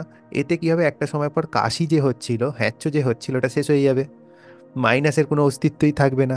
তার ফলে পুরো অবস্থাটাই প্লাসে প্লাসে প্লাসে প্লাসে ভরে যাবে। আর এক একটা সিগারেটে এতগুলো করে প্লাস পাবেন, ডাক্তার বলছে ওরে সিগারেট খাস না মরে যাবি। বাড়ির বাচ্চা মেয়ে মাথায় হাত দিয়ে বলছে বাবা তুমি সিগারেট খেলে বলো আমার মরা মুখ দেখবে দিব্যি গেল। বউ বলছে তুমি সিগারেট খেলে আমি বাপের বাড়িরও বাপের বাড়িতে চলে যাব। তো এত কিছু করার পর, এত কিছু দিব্যি দেওয়ার পরেও সেই ব্যক্তি কিন্তু সকাল বিকেল রাত্রি মেশিনের মতো সিগারেট চালিয়ে যাচ্ছে। হয়তো তাকে দাবড়ে দুবড়ে ভয় দেখিয়ে মারপিট করে 10 দিন 15 দিন ঠেকানো যাচ্ছে, আবার সে শুরু হয়ে যাচ্ছে। কেন? কারণ তার পেছনে অত লোডেড পজিটিভ ফাইলস, মানে ভাবুন একজনের পেছনে একটা বড় মালগাড়ি ট্রেন দাঁড়িয়ে আছে, সে এবার তাকে ঠেলছে, আর সে বলছে আমাকে ঠেলিস না, আমি এখান থেকে নড়তে চাই না। সে নড়তে পারবে না, এরকম হতে পারে। ফলে এক্সপিরিয়েন্সের প্রেসারটা এতটা স্ট্রং হয় সেখানে, যে সেখানে সে না চাইলেও তাকে ভাসিয়ে নিয়ে চলে যাওয়ার চেষ্টা করে। তো সেখানেও সেলফ হিপনোসিস কিন্তু সাহায্য করবে।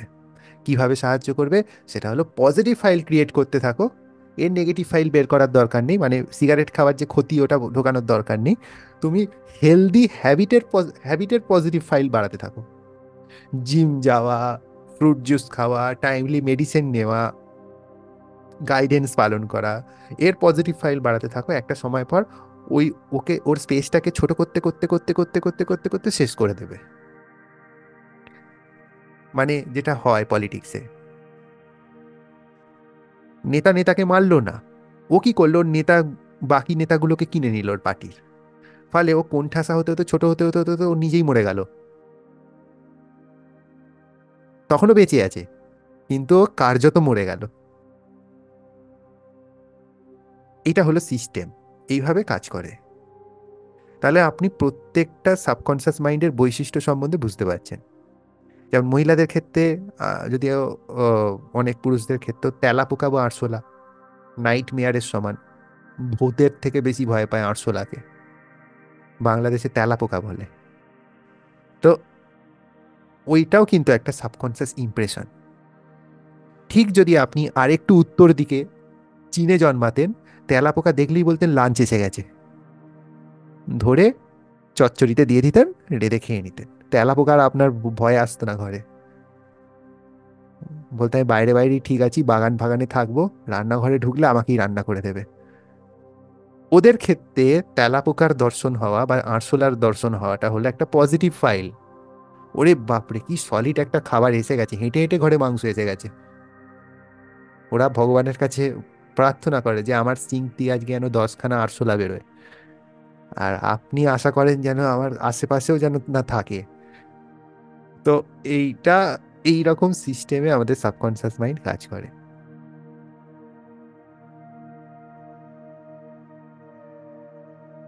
এবার ক্রিটিক্যাল মাইন্ড, আচ্ছা এবার লিখে রাখুন যে 2 থেকে 8 বছরের মধ্যে কি ঘটে।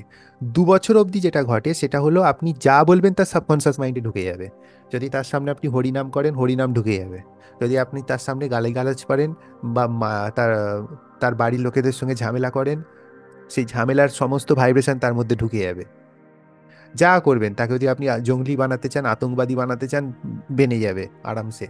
মানে যা আপনি করতে চাইবেন তাকে 0 থেকে 2 বছরের মধ্যে যা বলবেন তার মধ্যে সব ঢুকে যাবে গল গল করে। তার পুরো সাবকনসিয়াস মাইন্ড পুরো ওপেন, অবারিত দ্বার থাকে, সেখান দিয়ে আপনি যা বলবেন সেখানে ঢুকে যাবে।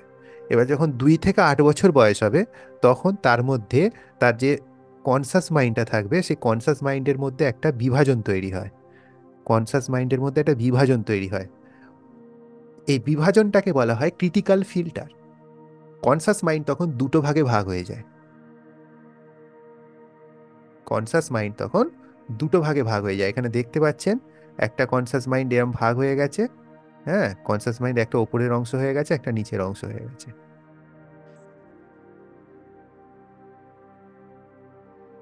এবার ক্রিটিক্যাল ফিল্টার হলো জানি একটা, না শুধুমাত্র আমার প্রবলেম হচ্ছিল কিনা, বাট ওই শেয়ারিংটা বোঝা গেল না আর কি, লাস্টে এটা আপনি শেয়ার করেছিলেন। আচ্ছা আচ্ছা দেখে নিন।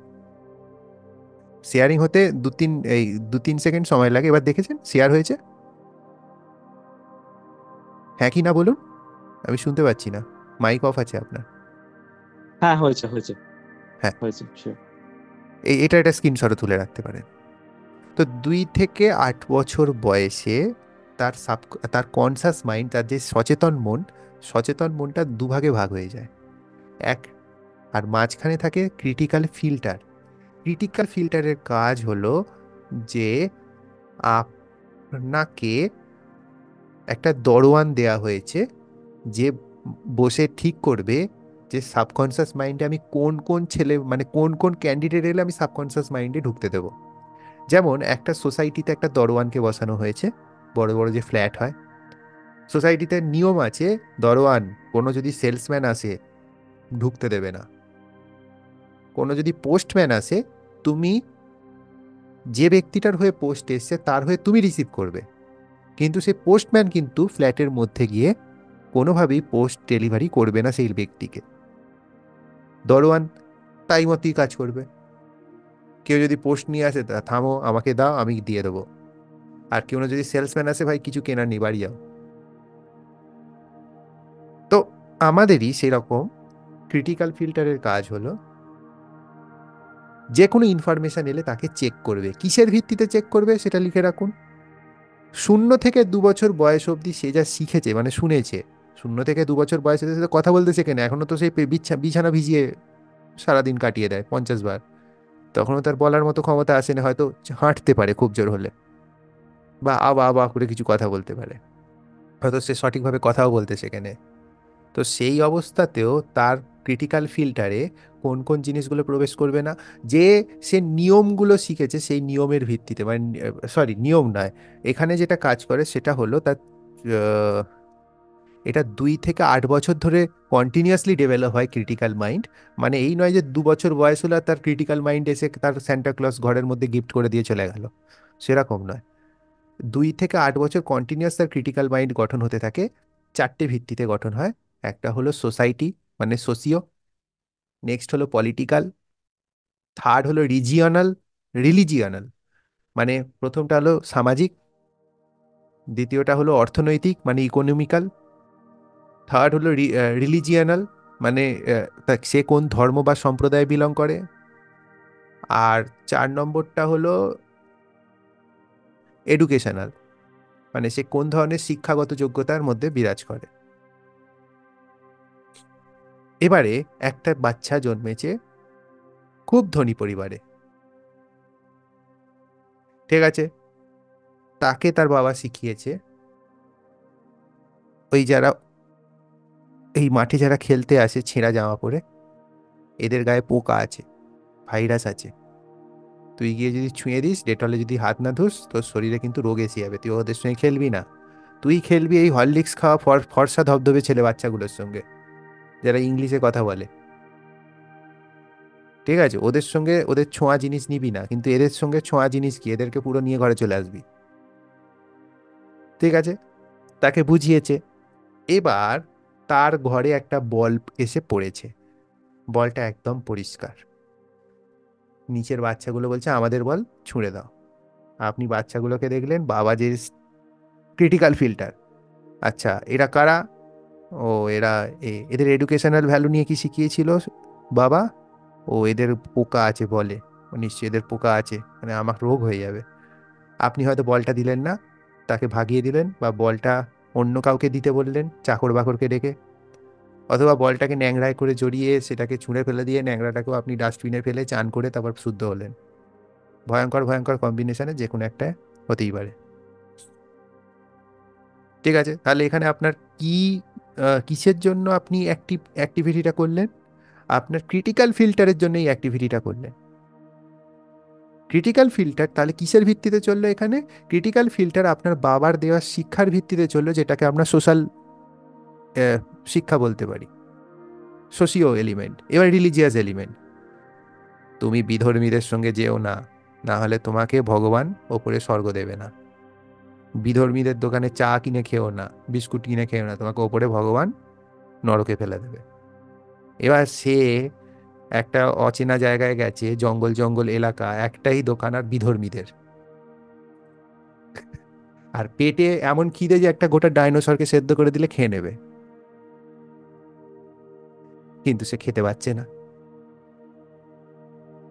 শুকিয়ে পাকিয়ে দড়ি হয়ে যাচ্ছে, গাছপালাকে কামড়ে দিচ্ছে, কিন্তু সামনে দোকান পড়ে আছে, সেখান থেকে জিনিস পয়সাও আছে, খেতে পাচ্ছে না।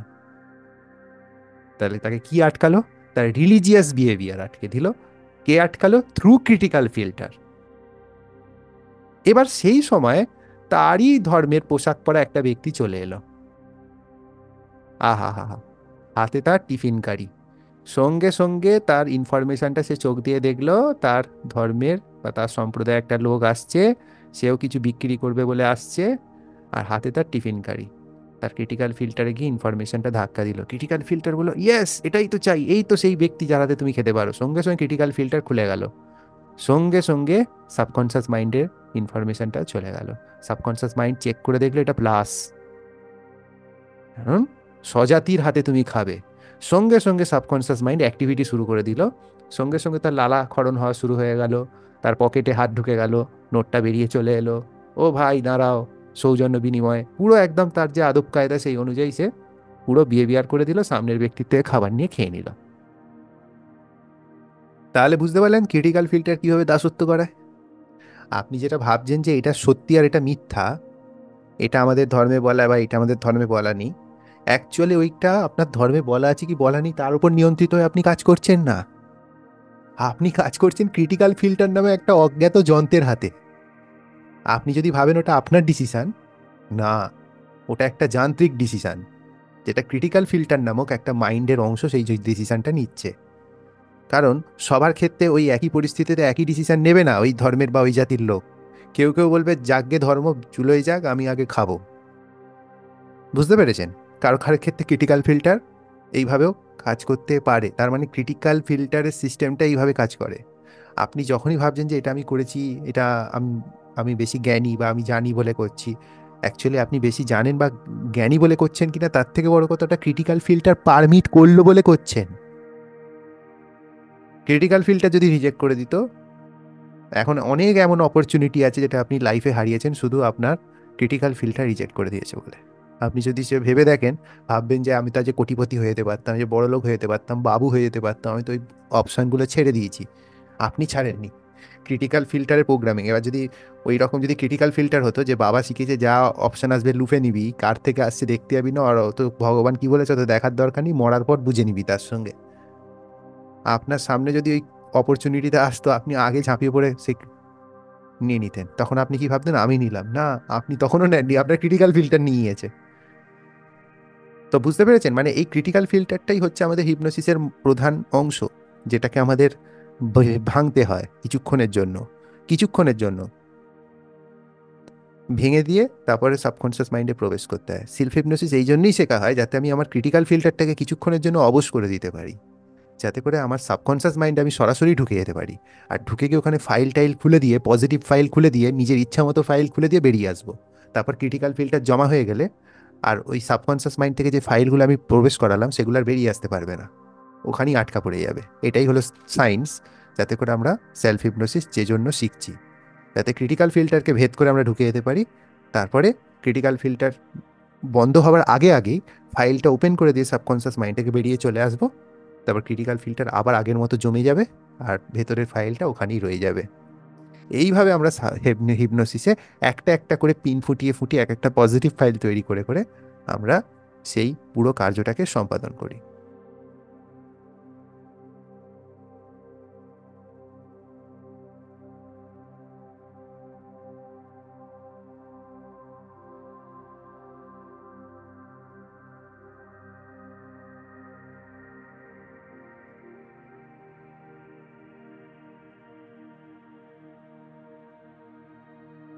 সেজন্য অনেকে দেখবেন উইল পাওয়ার বা ইচ্ছা শক্তি দিয়ে জীবনকে জয় করার চেষ্টা করে, কিন্তু অনেক ব্যক্তি দেখবেন পরিস্থিতির কাছে ইচ্ছা শক্তি হার মেনে যায়, বা কিছুক্ষণ ইচ্ছাটাকে ধরে রাখে যে আমি এটা করেই দেখাবো, করবোই, কিছুক্ষণ পর মনে হয় ধুত একটু ঘুমিয়ে নি। তো কোনো কোনো ব্যক্তি আবার মোটিভেশনাল ফিল্মে চলে আসে যে আমার ইচ্ছা যেটা এসেছিল আমি সেটাকে ত্যাগ করিনি, আমি শেষ অবস্থা অব্দি ইচ্ছাটা ধরে রেখেছিলাম। মানে ও কি কোম্পানির ভিটামিন খায় যে অত ইচ্ছাটাকে ধরে রাখতে পারলে এবং জীবনে সফল হয়ে গেল?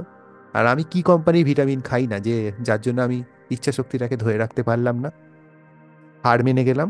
সেটা হচ্ছে আর কিছুই নয়, আর একটু যখন বড় হই, যখন প্রায় প্রায় আমাদের বয়স 8 বছর থেকে 12 বছরের মাঝখানে হয়, 8 to 12, মানে ও অরিজিতের বয়সের যে এজটা, 8-এর ওপরে 12-র নিচে, সেই সময়ে আর একটা ক্রিটিক্যাল ফিল্টারের মধ্যে আরও জটিলতা সৃষ্টি হয়।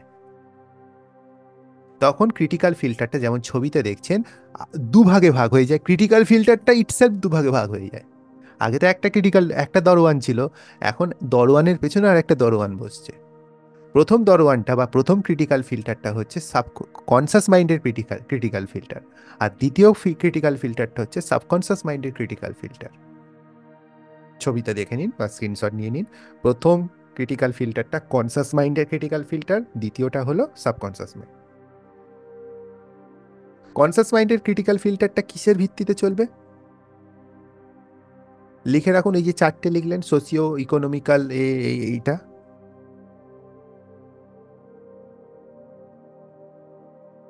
সরি ওটা লিখবেন না, ওটা কেটে দিন, ওটা 2 থেকে 8 বছরের মধ্যে। ওপরের যে ক্রিটিক্যাল ফিল্টারটা ওটা চলে বিলিফ, বিশ্বাস, বিশ্বাস, বিশ্বাস, বিলিফ। এবার লিখুন নিচে বিলিফ কাকে বলে, মানে বিশ্বাস কাকে বলে সেটা লিখুন। কাকে বিশ্বাস বলে? এবার কারো কারো টাইটেল যদি বিশ্বাস আছে তাহলে সে লিখবে আমার টাইটেল বিশ্বাস বলে। কেউ আছে বিশ্বাস ব্যক্তি? না, নেই, এখানে কোনো বিশ্বাস নেই। তো বিশ্বাস কাকে বলে? বিশ্বাস হলো, আগে শুনে নিন তারপর লিখবেন, এমন একটা তথ্য যেটা আমি সত্যি মনে করি কিন্তু আমি যাচাই করে সেটাকে দেখিনি, সেটাকে বিশ্বাস বলে। এমন তথ্য যেটাকে আমি সত্যি মনে করি কিন্তু সেটাকে যাচাই করে দেখিনি।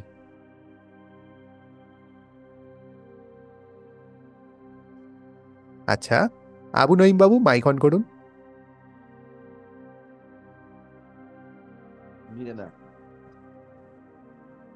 প্রত্যেকটা ব্যক্তির একটা জন্মদাতা বাবা আছে। হুম। আপনি বাবাকে নাম নিশ্চয়ই জানেন। এটা আপনি, উনি যে আপনার বাবা এটা আপনি জানেন না, এটা আপনার বিশ্বাস। বিশ্বাস। হুম। জানতে গেলে কি করতে হবে? DNA test. তার মানে মানুষ কত বড় ভ্রম নিয়ে বাঁচে, হ্যাঁ? ওইটা আমার বাবা, বুঝতে পেরেছেন? তার মানে ওইটা যে আমার বাবা সেটা হলো অযাচাইপ্রাপ্ত তথ্য। মা দেখিয়ে দিয়েছিল যে এই হলো সেই ব্যক্তি যে তোমার বাবা, ওর ভিত্তিতে আপনি বাবা তাকে মেনে নিয়েছেন, আপনি কিন্তু জানেন না, বুঝতে পেরেছেন? তাহলে উনি যে আপনার বাবা সেটা হলো আপনার বিশ্বাস, এটা কোনো ফ্যাক্ট নয় আপাতত। ওটা হলো আপনার, বলতে পারেন ওটা belief oriented fact, evidence oriented fact নয় বা নলেজ নয়। এবার আবু নঈম বাবু আবার মাইক অন করুন। আপনার ডান হাতে কটা আঙুল আছে? 5টা। এটা আপনি বিশ্বাস করেন না এটা আপনি জানেন? এটা জানি। কি করে? গুণে। তাহলে এটা যাচাই করা সম্ভব। যাচাই করা তো সম্ভব। এইটা হলো বিশ্বাস না, এটা হলো নলেজ বা জ্ঞান বা যাচাই প্রাপ্ত তথ্য। হুম। এটা ইনফরমেশন নয়, এটা বিলিফ নয়, এটা Belief। বিশ্বাস নয়। তাহলে আপনি কি বলেন? আমি ধর্মে বিশ্বাসী। বিশ্বাস। তার মানে ধর্মটা যাচাই আন করা। বুঝতে পেরেছেন? আনভেরিফাইড। আনভেরিফাইড। এই জন্য বিশ্বাস করেন। আর যদি বলে আমি জানি এটা সত্যি, হুম। যাচাই তাহলে করা। নিশ্চয়ই আপনার কাছে যাচাই করেছেন। তাহলে আপনি কোনো ধর্মে বিশ্বাসী না, আপনি কোনো ধর্মের জ্ঞাতা। হুম। বিশ্বাস। বুঝতে পেরেছেন? তাহলে কোথায়, বুঝতে পেরেছেন কোথায় হুম। ঘাপলাটা? বিশ্বাস একটা ছোটখাটো ঘাপলা বলতে গেলে, হ্যাঁ। কিচ্ছু নয়, Simple 50-50 programming। চান্স তো, হুম। 50-50 চান্স তো। তার মানে সেটাকে যদি কেউ বলে আমার ধর্মই সত্য, তাহলে সে কি থেকে বলছে কথাটা? বিশ্বাস।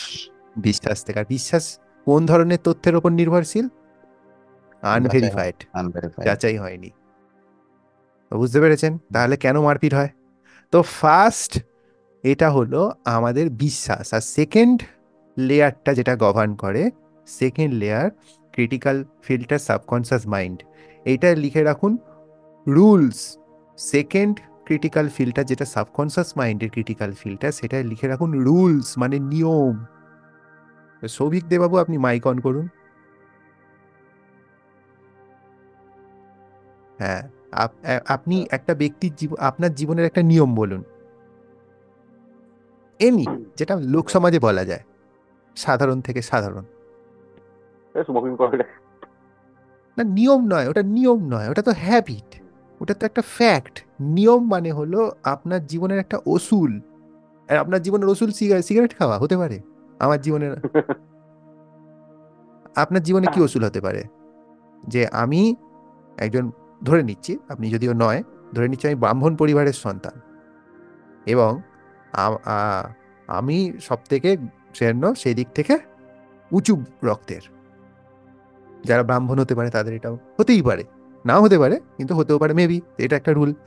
সৌভিক বাবুর ক্ষেত্রে একটা রুল হলো, আমি রাত্রিরে ঘুমানোর আগে কিছু একটা খেয়ে শোন। হয়তো পারে চা, কেউ খেয়ে শোয় চা পান করে, হতে পারে কেউ হয়তো একটা কিছু স্পেশাল কিছু খায়, কেক বা কিছু মিষ্টি মুখ করে শোয়।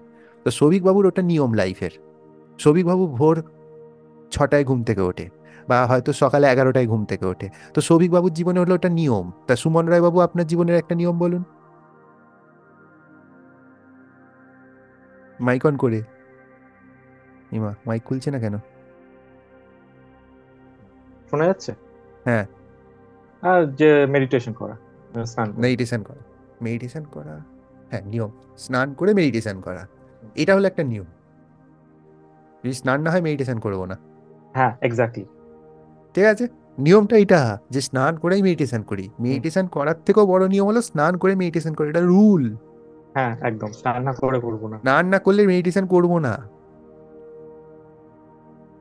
ঠিক আছে, এটা রুল। তাহলে বুঝতে পারলেন? বিলিফ একটা উদাহরণ দিন সবাই মিলে এবার নিজের মতো, মাইক অন করে। বিলিফ কোনটা বুঝতে পারছেন, কোনটা বিশ্বাস আপনার যেটাকে যাচাই করেননি কিন্তু সত্যি মনে করেন?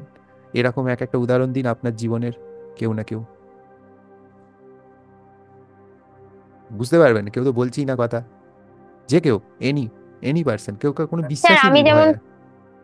হ্যাঁ স্যার আমি যেমন বিশ্বাস করি শিব ঠাকুর অবশ্যই আছে, উনি হ্যাঁ, একটা আমার প্রাণ দেবতা, এরকম। কোনোদিনও যাচাই করে দেখেছেন বা দেখা দিয়েছে বা এসে গল্প না করে না গেছে, না চা না খেয়েছে? না না না, হয়নি? আমার মন থেকে বিশ্বাসে, তাহলে মন থেকে বিশ্বাস করি মানে? দৃঢ় আমি বিশ্বাস। বলছি না এটা মিথ্যা। বিশ্বাস হলো যেটা যাচাই হয়নি এমন তথ্য। আমি বলছি না প্রত্যেকটা বিশ্বাস মিথ্যা হতে পারে না, ঠিক আছে, কিন্তু বিশ্বাস মানে হলো যেটা আমি অন্তত যাচাই করে দেখিনি বা আমার সামর্থ্যে কোলাইনি যাচাই করাটা, ঠিক আছে? আচ্ছা, একটা নিয়ম বলুন কেউ, নিয়ম, একটা নিয়মের উদাহরণ দিন। রাতে দাঁত মেজে ঘুমানো রাতে দাঁত মেজে ঘুমানো রুল। এবার আমি বুঝিয়ে দিচ্ছি এবার কি হচ্ছে ব্যাপারটা, দেখে নিন স্যার, মাইক অফ করে দিন। এবার আমি মানে লাস্টের দিকের এটা রুল টানছি। এবারে আমি বললাম যে দাঁতে ব্যথা করলে 5 বছরের কম বয়সী বাচ্চার হাতে সেই দিকের গালে চড় খেলে দাঁত ব্যথা কমে যায়। এরম একটা আপনার কাছে তথ্য এসছে, ঠিক আছে? তো ওটা কিভাবে চেকিং হবে দেখুন। ধরে নিন পরাগজ্যোতি বড়ুয়া বাবুর ডান গালে ব্যথা করছে, দাঁতের যন্ত্রণার জন্য ডান গাল ফুলে গেছে। তো একজন এসে বলল 5 বছরের কম বয়সী বাচ্চাকে তোর ডান গালে চড় মারতে বল, থাপ্পড়, তাহলে দাঁতের রোগটা সেরে যাবে।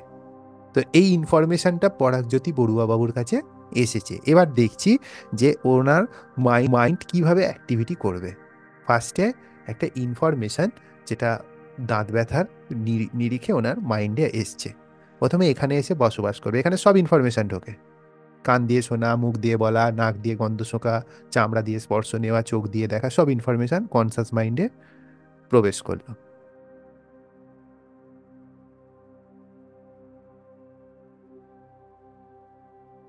কনসাস মাইন্ডে প্রবেশ করার পর সেই ইনফরমেশনটা এবার ক্রিটিক্যাল ফিল্টারের সঙ্গে গোত্তাগুত্তি খেলবে একটু। কিরকম ক্রিটিক্যাল ফিল্টারে গেল? ক্রিটিক্যাল ফিল্টারের কনসাস মাইন্ডের ক্রিটিক্যাল ফিল্টারের অংশে গেলে এইটাকে কি গভর্ন করে? এটাকে গভর্ন করে বিশ্বাস, এটাকে গভর্ন করে বিশ্বাস, তাই তো? এবারে পরাগজ্যোতি বড়ুয়া বাবুর যে ব্যক্তিটা বলেছে সেই ব্যক্তিটা হলো পরাগজ্যোতি বড়ুয়া বাবুর গুরুদেব। গুরুদেবের গুরুদেব ডাইরেক্ট নয়, গুরুদেবের সতীর্থ, মানে একই গুরুর ছাত্র, একটু সিনিয়র পদে আছে পরাগজ্যোতি বড়ুয়া বাবুর থেকে। তো পরাগজ্যোতি বাবু আপনি বলুন যে এই ইনফরমেশনটা শোনার পর আপনি যার উপর অগাধ বিশ্বাস করেন তার পদাধিকারী একটা ব্যক্তির এই বক্তব্যটা শুনে আপনার বিশ্বাস কি বলবে? মাইক অন করুন, নিরপেক্ষ জবাব দেবেন, খুশি করার জন্য কিছু বলতে হবে না। আমার মনে হয় আমি ওনাকে বিশ্বাস করে সেরকম করতে যেরকম। হতে পারে, মেবি, তাই তো? কারণ এটা পরাগজ্যোতি বাবুর। আচ্ছা পুষ্পিতা দিয়ে আপনার কি উত্তর হতো যদি এরকম হতো? মাইক অন করে বলবেন, এইসব মাইক অফ করে বললে কিন্তু আমি শুনতে পাবো না, তাই ছাদে উঠে চেঁচান। হ্যাঁ বলুন। বিশ্বাস বিশ্বাস আপনি পারমিট করবেন হ্যাঁ কি না? বিশ্বাসে মেলাবে কি আমি তো আপনার, না বিশ্বাসে পারমিট মেলাবে না? করবো, আমি পারমিট করবো। কেউ আছে যে পারমিট করবে না? আমি মাইক অন কনফিউজ করতে থাকবো। পারে, কনফিউজ থাকবেন। আচ্ছা, আর কেউ? আমি পারমিট করব, এরপর আমি থাপড় খাবো, খাইয়া দেখবো ব্যথা দাঁড়ান, যায় আগে গেল বিশ্বাসে কিনা। আছি, আগে আমি বিশ্বাসে আছি, দাঁড়ান আমি বিশ্বাসে আছি। একটা লেয়ার এখনো বাকি আছে, তাড়াহুড়ো নয়, সবাইকে থাপ্পড় মারা হবে।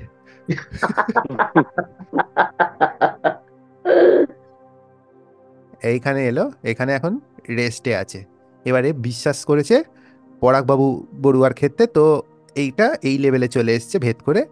হ্যাঁ, আচ্ছা, একজনের ক্ষেত্রে কনফিউজ আছে, মানে এখানেই আছে, মানে একটু একটু চড়ে চড়ে বেরোচ্ছে আর কি, ব্যালকনিতে ঘুরে ঘুরে দেখছে, ঠিক আছে?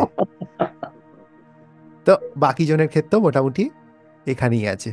আর এখানে ওই যিনি ভদ্রলোক আছেন, উনি যিনি কনফিউজ আছেন, তারটা একটু এখানে সাপ সাপ খেলছে আর কি, এরকম পেঁচিয়ে পেঁচিয়ে সাপের মতো ঘুরছে, ঠিক আছে?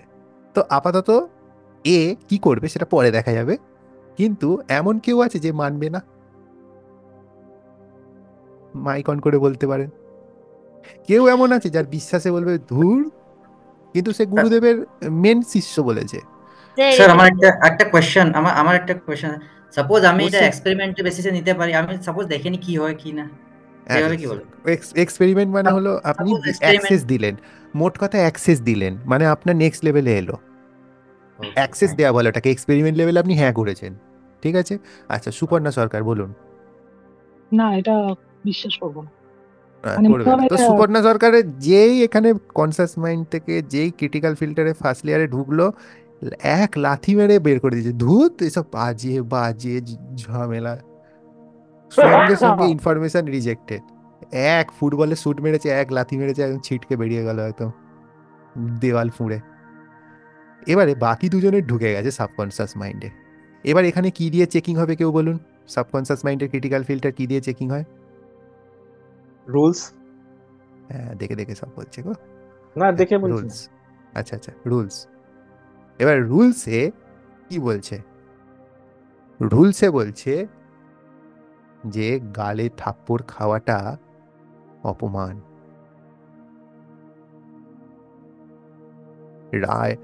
রায়চৌধুরী বাড়ির গালে কেউ হাত দেবে? হ্যাঁ, রায়চৌধুরী বাড়ির সন্তান আমি। হ্যাঁ, আমি সিংহ বর্মন কোম্পানির পদবীর বংশের সন্তান, কোম্পানি বলছি, তা আমার গালে লোকে হাত দেবে? আমি রাজা। তো তার ক্ষেত্রে রুলস কি হলো? এগেনস্টে গেল। তো তো সে কি করবে? ওখান থেকেই লাথি মেরে বের করে দেবে ইনফরমেশনকে, ধুত তো চর গালে রাখ। যার প্রশ্ন এসছে সে খাতায় লিখে রাখবেন, কালকে ক্লাস শেষ হলে সব প্রশ্নের উত্তর দিয়ে দেবো। রুলস মেলেনি তো সে বিশ্বাস করে কেউ একজন, কারো একটা নিয়ম আছে যে সে শনিবার কোনো মারধর করবে না, এটা আমার নিয়ম, কারণ শনি ঠাকুর রাগ করে। শনিবার দিন কোনো মারধর আমি করি না, কারণ আমি শনি ঠাকুরের ভক্ত, এটা আমার জীবনের নিয়ম। তো যেদিনকে চড় মারতে চেয়েছে সেদিনকে শনিবার ছিল।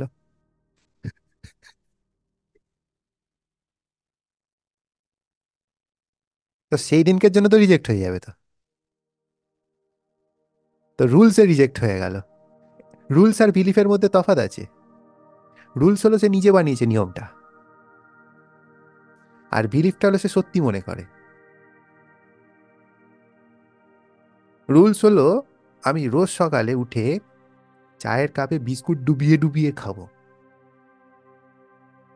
ডাইরেক্ট আমি বিস্কুট চিবিয়ে মুখে চা গিলবো এরকম হবে না, আমাকে ডোবাতে হবে। যতক্ষণ সেটা পান্তুয়ার মতো নরম না হয়ে যাচ্ছে আমি খাবো না, কারণ না হলে আমার সকালটা সকাল মনে হয় না। তো এইরকম যদি কারোর মেন্টালিটি হয়, সেটা হলো তার রুলস, তার বিলিফের সঙ্গে এটা কিছু নয়। এখানে কিছু ভেরিফাই করতে পারে না। সে জানে তার বিস্কুট গলে জল হয়ে যায়, সে দেখতে পাচ্ছে, ওখানে ভেরিফিকেশনের সঙ্গে কোনো সম্পর্ক নেই, ওটা হলো তার নিয়ম। তো যখনই একটা ইনফরমেশন আপনার কাছে এলো, আচ্ছা কেউ একটা ইনফরমেশন বলুন মাইক অন করে, যে এই ইনফরমেশনটা ধরুন আপনি প্রকৃতি থেকে পেলেন, একটা কোনো ঘটনা বলুন আজকে যেটা ঘটেছে। পূর্ব দিকে ওঠে। না না না না, আজকে একটা ঘটনা বলুন যেটা আপনার সঙ্গে হয়েছে, যেটা আপনি বিশেষ করে শেয়ার করতে চান। কিছু একটা ঘটনা বলুন, যে কোনো ব্যক্তি, আজকে হয়েছে বা কালকে হয়েছে, যেটার নিরিখে আপনি কোনো মানে এক্সপ্রেশন দিয়েছেন বা কিছু করে। এত কিছু ঘটনা ঘটে না আপনাদের জীবনে? সব জীবন না ঘট ওগুলো। এরকম ইন্ডিয়া অস্ট্রেলিয়ার কাছে চন্দনা সান্যাল কি বলবেন আপনার মনে? ওই এটা খারাপ আছে হেডফোনটা, এটা পেছন থেকে খুলে নিন হেডফোনটা, নাহলে আমরা কালা হয়ে যাব, এই আওয়াজ আসছে প্রবল করে। হ্যাঁ বলুন স্বর্ণবাবু, কিছু একটা ঘটনা ঘটেছে, কিছু সাইকেল মানে বাজারে গেলেন, কিছু একটা আলু পটলের দাম নিয়ে ঘটনা ঘটেছে। কত ঘটনা ঘটে, কিছু তো একটা ঘটেছে।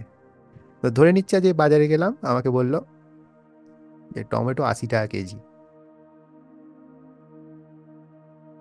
এলো প্রথমে ইনফরমেশন, এখানে বিলিফ সিস্টেমে গেল, টমেটো 80 টাকা কেজি, এ তো সোনার দামে কোন দিন ভরিতে বিক্রি হবে, হ্যাঁ কিনবো না, বাড়ি পালাবো, পালিয়ে গেল। কারণ বিলিফের সঙ্গে ম্যাচ করলো না, বিলিফের সঙ্গে ম্যাচ করলো কি না, আজকে হলো মকর সংক্রান্তি, আজকে বাজারের দাম চড়া থাকবে, তো হতেই পারে, আমার বিশ্বাস যে এইটাই হলো। তারপরে গেল রুলসের কাছে।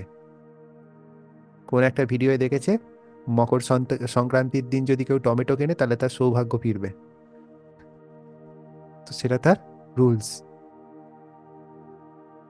নিয়ম। তো আমি প্রত্যেক বছর মকর সংক্রান্তিতে বলে বলে টমেটো কিনি, এক ঝুড়ি করে। এটা আমার পরিবার নিয়ম বানিয়ে নিয়েছে, আমাদের রাজগুরু রাজজ্যোতিষী বলে দিয়েছিল 7 পুরুষ আগে। তো সে যাই হোক টমেটো ঝুড়ি করে কিনে আনবে। ও যদি 80 টাকা কেজি বলে তাও কিনে আনবে, যদি বলে 80 টাকা ভরি তাও কিনে আনবে। বোঝা গেল? আর যদি রুলসে না মেলে, রুলসে টমেটোটা ঠিক আমাদের স্টেটাসের জন্য ঠিক নয়, আমাদের স্টেটাস হলো 20 টাকার টমেটো, ব্যাস, টমেটো আউট। কেন? ও টমেটোর নিয়মই হলো 20 টাকার বেশি কেজি হলে কিনবো না, এটা আমার রুল, বিলিফের সঙ্গে কিছু এসে যায় না। রুল 20 টাকার বেশি টমেটোর কেজি হলে আমি কিনবো না। তো বুঝতে পেরেছেন, এইভাবে আমাদের লাইফে কোন জিনিসটা সাবকনসিয়াস মাইন্ডে ঢুকবে সেটা নির্ভর করে আপনার বিলিফ আর রুলসের ওপর। একটা বয়সে যারা এখানে যারা 16 বছরের ওপরে আছেন, মানে 14 বছরের, 14 বছরের নিচে একজনই আছেন, তার এখনো এইটা তৈরি হওয়া চলছে। অরিজিৎ বাবা, তোমার এখনো বাগান চলছে, হ্যাঁ, এই তোমার এখনো দ্বিতীয় দুটো ক্রিটিক্যাল ফিল্টার তৈরি হচ্ছে, হ্যাঁ, কুড়ি ফুটবে, ফুল ফুটবে, এখনো 2-3 বছর ফুটবে, তারপর সেই যে সলিড হয়ে যাবে। এরপরে সেজন্য যখন 14, 15, 20 বছর হয়ে যায়, যত বয়স বাড়তে থাকে মানুষ গুঁয়ারে গোবিন্দ হয়ে যায়, মানে তার সে যেটা বুঝে নিয়েছে সেটাই সব ঠিক, আর বাকি দুনিয়া যেটা বুঝেছে তার সঙ্গে না মিললে গুলি করে দাও। কেন বুড়ো বয়সে আরও বেশি মানুষ গুঁয়ারে হয়ে যায়, বোঝে না যে ওর বক্তব্যটা ঠিক হবার জন্য সে ঠিক নয়। তার ক্রিটিক্যাল ফিল্টারটা কবে সলিড হওয়া শুরু হয়েছে? 14 বছর বয়সে, এখন তার 94 বছর বয়স। 70 বছর ধরে ক্রিটিক্যাল ফিল্টার রোদে রোদে পড়ে পড়ে সিমেন্ট হয়ে গেছে, ওখান দিয়ে আর নতুন করে কিচ্ছু ঢুকবে না। যেন দাদু দিদিমাকে কিছু বোঝাতে যাওয়া আর পাথরে গিয়ে দুমদুম করে মাথা ঠোকা একই ব্যাপার। তখন নাতিরা কি কৌশল করে? দাদুর দুর্বলতা কি? দাদুর দুর্বলতা হলো দাদু প্রতিকূল বাবাকে খুব মানে।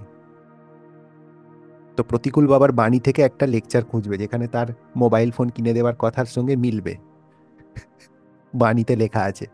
এবার দাদুর প্রত্যেক মাসের 1ম তারিখে পেনশনের পয়সাটা ঢোকে, তো দাদুর মন নিয়ম অনুযায়ী খুব ভালো থাকে, ওটা নিয়ম হয়ে গেছে, আমরণ মাইনে পাবে, এই পেনশন পাবে। তো দাদুর 1ম তারিখেই অনুকূল বাবার ওই কোটেশনটাকে কোট করে নাতি গিয়ে বললো যে অনুকূল বাবা বা প্রতিকূল বাবা বলেছে যে নাতি যা চাইবে দিতে হয়, এই দেখো এই বাণীতে লেখা আছে। আর আজকে 1 তারিখ, মনটাও তোমার খুশি আছে নিয়ম অনুযায়ী, তো সম্ভাবনা কি হবে? হিট হয়ে যাবে, 6 ছক্কা মেরে দেবে। বোঝা গেল? এইভাবে সাবকনসিয়াস মাইন্ড ম্যানিপুলেটেড হয়ে যায়। তো সেলফ হিপনোসিসে আমাদের সাবকনসিয়াস মাইন্ডকে ম্যানিপুলেট করাটাই আমরা শিখব।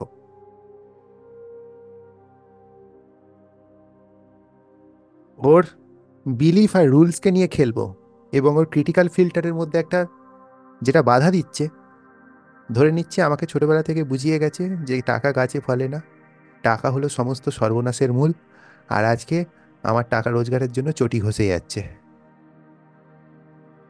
আর সেই বাড়ির লোকগুলোই বলছে, কিরে আজকেও রোজগার করে আনতে পারলি নি, কি করে দুবেলা 4 বার খেতে চলে আসছিস? সেই মাই বলছে দাঁত খিচিয়ে খিচিয়ে, বাবার অসুখটা, ছেলের বইটা কে কিনে দেবে? আর বউও বলছে, ছেলেও বলছে, বাবাও বলছে, মাও বলছে, কিন্তু কে বীজ ঢুকিয়েছিল প্রথমে যে টাকা সমস্ত সর্বনাশের মূল? ওরাই ঢুকিয়েছিল, ওরাই আজকে সাইড খেলছে। ওই রোজগার করতে পারছে না কেন? কারণ ওর মাইন্ডের মধ্যে প্রোগ্রামিংগুলো বসে আছে। তো সেলফ হিপনোসিসে ওটাই শিখবে যে কি করে পজিটিভ অ্যাফার্মেশন যেটা এসে রোজগার করতে পারে সেটা কি করে এই ক্রিটিক্যাল ফিল্টারটাকে কিছুক্ষণের জন্য ঘুম পাড়িয়ে দেওয়া যায়। দরোয়ানকে হাতে ওই কাঠিগুলো হয় না, চুষি কাঠি, বাচ্চারা দেখবেন খায়, ওটা দিলে কিছুক্ষণ ভুলে যায়, ওর কিছু থাকে, ওর চুষি কাঠি আছে একটা। সেটা হলো আমাদের সাবকনসিয়াস মাইন্ডের কিছু পাসওয়ার্ড থাকে, ব্যক্তিগত স্তরের আলাদা আলাদা পাসওয়ার্ড হয় প্রত্যেকটা ব্যক্তির। যেই সেটাকে দেওয়া হয় কিছুক্ষণের জন্য ক্রিটিক্যাল ফিল্টার সেটাকে নিয়ে ভুলে যায়। আর এই রাস্তা দিয়ে আপনি কনসাস মাইন্ড তখনও জেগে থাকে। সেজন্য জানবেন কখনো শুয়ে শুয়ে হিপনোসিস প্র্যাকটিস করবেন না, কারণ কনসাস মাইন্ড যদি ঘুমিয়ে পড়ে কোনো বেকার, পুরো সময়টা নষ্ট। কনসাস মাইন্ডকে নিয়ে একদম ভেতরে ঢুকে যাই, ঢুকে গিয়ে এখানে সব পজিটিভ পজিটিভ ইচ্ছা মতো ফাইল, যে আমি যেখানে হাত দিচ্ছি সেটাই সোনা হয়ে যাচ্ছে, যেদিকে তাকাচ্ছি সেদিকেই অমৃত বর্ষণ হচ্ছে, সব পজিটিভ ফাইল এখানে ঢুকিয়ে দিয়ে, গাদা গাদা ফাইল ঢুকিয়ে দিয়ে ঘুম থেকে ওঠার আগেই বা চুষি কাঠি ফোড়ানোর আগেই বেরিয়ে চলে আসবো। তারপর একে জাগিয়ে দেবো, এই ওঠ, সঙ্গে সঙ্গে বন্ধ করে দেবে এটাকে। আর ভেতরে যেগুলো ছিল সেগুলো রয়ে যাবে। এবার এদের এগেনস্টে যে মাইনাস ফাইলগুলো ছিল, ধরে নিচ্ছি এরা অনেকগুলো আছে, অনেক দিন ধরে জমেছে, তো এরা সংখ্যায় দিন প্রতিদিন পজিটিভ ফাইলগুলো রোজ রোজ প্র্যাকটিস করলে বাড়তে থাকবে। আর এরা সেই হারে আর বাড়বে না, হয়তো দিনে একটা দুটো করে বাড়ছে এরা, আর আমি ইচ্ছা করে এখানে 10-12টা করে পজিটিভ ফাইলস বাড়িয়ে যাচ্ছি। তো একটা সময় পর একে মেজরিটিতে চলে আসবে এরা, তখন আর ভেতর থেকে বিহেভিয়ারটাই চেঞ্জ হয়ে যাবে। তো এইটা হলো এই জন্য সেলফ হিপনোসিস আপনারা শিখছেন। তো আগামীকালকে আমি পাসওয়ার্ডের পদ্ধতিটা, মানে আপনাদের সবাইকে সেলফ হিপনোসিস করে সেই জায়গায় নিয়ে যাব যেখান থেকে আপনি পুরো জিনিসটা জানতে পারবেন।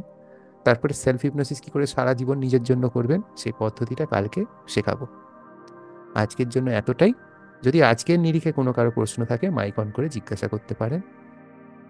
যত অ্যাক্টিভ পার্টগুলো সেটা কালকে হবে, সেম লিঙ্কে সেম টাইমে কালকে প্রবেশ করে যাবে। স্যার আমার একটা প্রশ্ন ছিল স্যার, আপনি যে হ্যাঁ, বলুন। বলছেন রুলস আর বিলিফ আর কি, মানে বিশ্বাস একটা জিনিস আলাদা আইডেন্টিটি, রুলস একটা আলাদা আইডেন্টিটি। স্যার এরকমও তো অনেক জায়গায় হয় যে বিশ্বাসের উপর ভিত্তি করে রুলস তৈরি হচ্ছে। উদাহরণ, স্যার ধরুন আমি বিশ্বাস করি যে আমি যদি প্রতিদিন স্নান করে উঠে সূর্য প্রণাম করি তাহলে আমার হয়তো একটা সমস্যার সমাধান হয়ে যেতে পারে। তার ফলে আমি কি করলাম, আমি রোজ যাই হয়ে যাক না কেন আমি স্নান করেই, ঘুম থেকে উঠে স্নান করেই সূর্য প্রণাম করা শুরু করি, এটা আমার রুলস হয়ে গেল। আমার বিশ্বাসটা ছিল এটা বিশ্বাস, হ্যাঁ বিশ্বাস। আর রুলসটা হচ্ছে যে রুলসটা এইভাবে কাজ করছে যে আপনার ওই বিদ্যাটার প্রতি একটা আস্থা কাজ করছে, কনফিডেন্স, যেটা আপনি পরে, ঠিকই বলেছেন, বিলিফটাকে পরে আপনি ট্রান্সফর্ম করে নিলেন রুলসে। এবার আরো একটা রুলস বেরোলো যে আমরা ব্রাহ্মণ বাড়ির ছেলে, আমাদের এটা করতেই হবে, এটা আমাদের বংশে আছে, সে আমাদের সফলতার সঙ্গে কোনো সম্পর্ক নেই। সেগুলো হলো পিওর রুলস, সেগুলো আর কোনো ওই লজিক বা ওই বিলিফের সঙ্গে কিছু এসে যায় না। ব্রাহ্মণ বাড়িতে জন্মেছে, রোজ সকালে উঠে ওটা করতে হবে, চলো,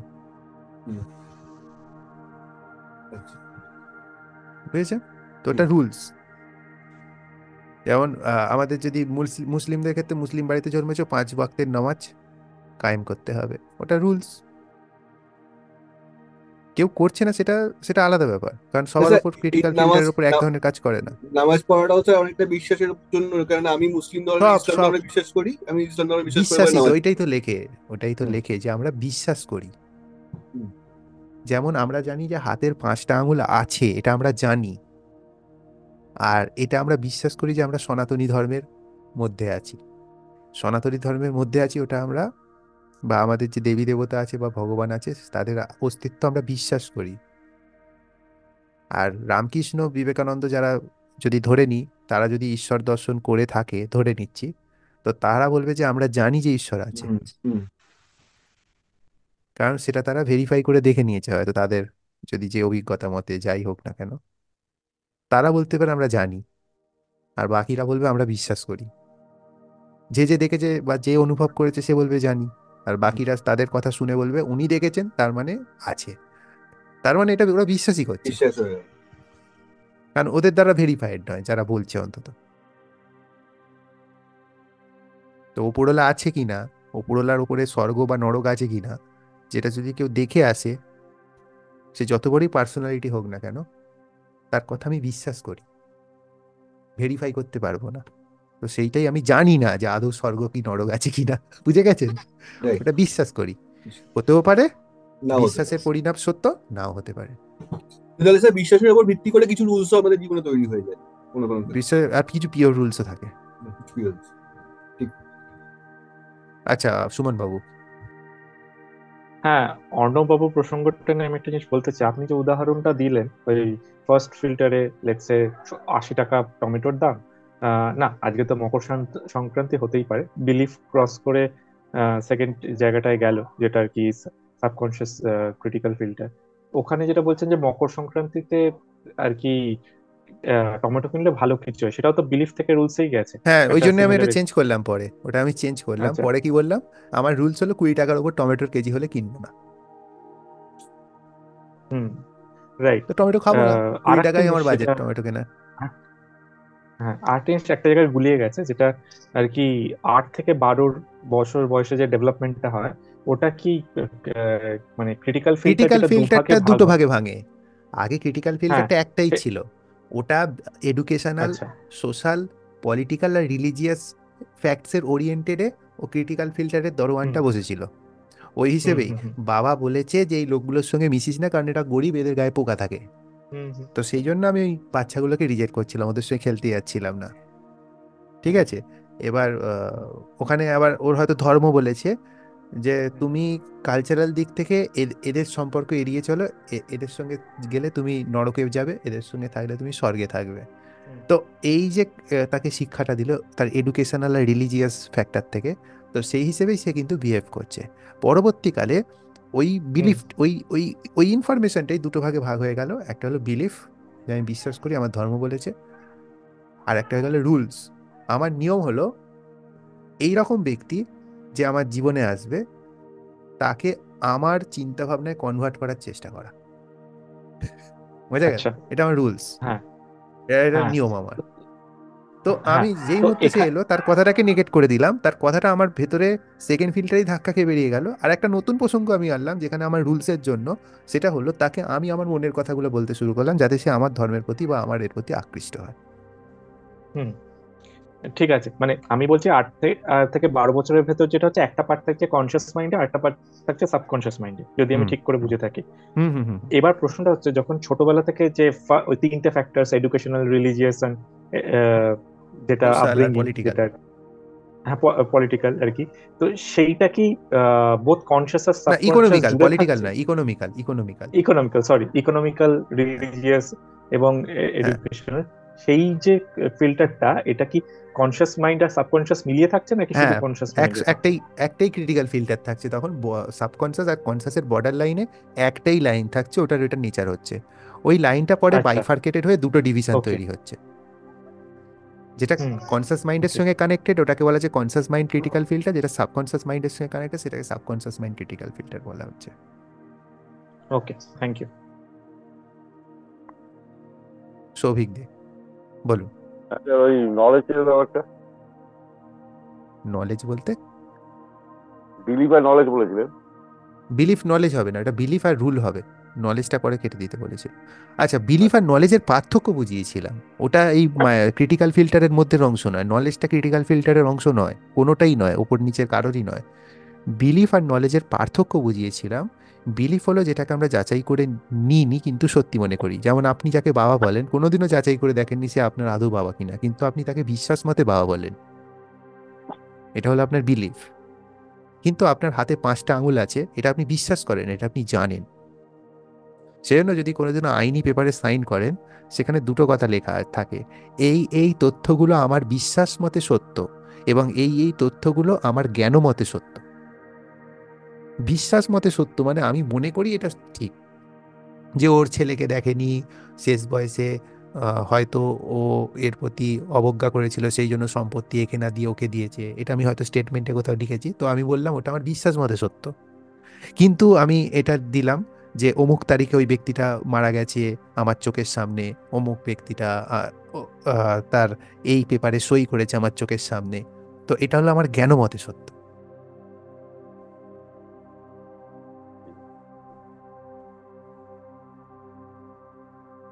আর কেউ?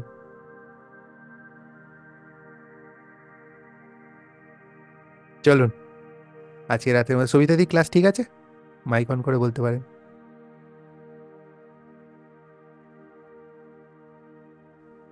হ্যাঁ স্যার, প্রথম দিন তো। আর বলছি স্যার, এর কি পিডিএফ দেবেন? হ্যাঁ, পিডিএফ যাবে, কালকে সব যাবে, পিডিএফ যাবে, এ যাবে, সব যাবে, চিন্তা নেই। হ্যাঁ, কয়েকবার প্র্যাকটিস করলে ভালোভাবে মাথায় ঢুকবে। এখনো প্র্যাকটিস করাইনি, এখনো কোনো অ্যাপ্লিকেশন পার্ট শেখাইনি, কালকে শেখাবো অ্যাপ্লিকেশন, আজকে কিছু শেখাইনি। আজকে শুধু আলোচনা করা হলো যে কেন সেলফ হিপনোসিসটা কি গুরুত্ব রাখে আমাদের জীবনে আর কিভাবে কাজ করে। কালকে আমরা শিখবো যে কিভাবে ওটাকে প্র্যাকটিস করতে হয়। ঠিক আছে, আজকে স্যার কিছু এরপর শেখানোই হয়নি। হ্যাঁ বলুন। স্যার এরপরে কি আর কোনো রিপিট ক্লাস হবে কালকের পরে? দেখছি, আমি বলে দেবো সেটা। আচ্ছা ঠিক। ঠিক আছে, ওকে, চলুন ঘুমিয়ে পড়ুন। কালকে একই সময় একই লিঙ্কে, ওই একই লিঙ্ক থাকবে, আর নতুন করে লিঙ্ক পাঠাবো না, আর প্রবেশ করতে বলবো না, সময় হলে প্রবেশ করে যাবেন। ঠিক আছে, ওকে, গুড নাইট স্যার। হ্যাঁ, good good night night. Sir.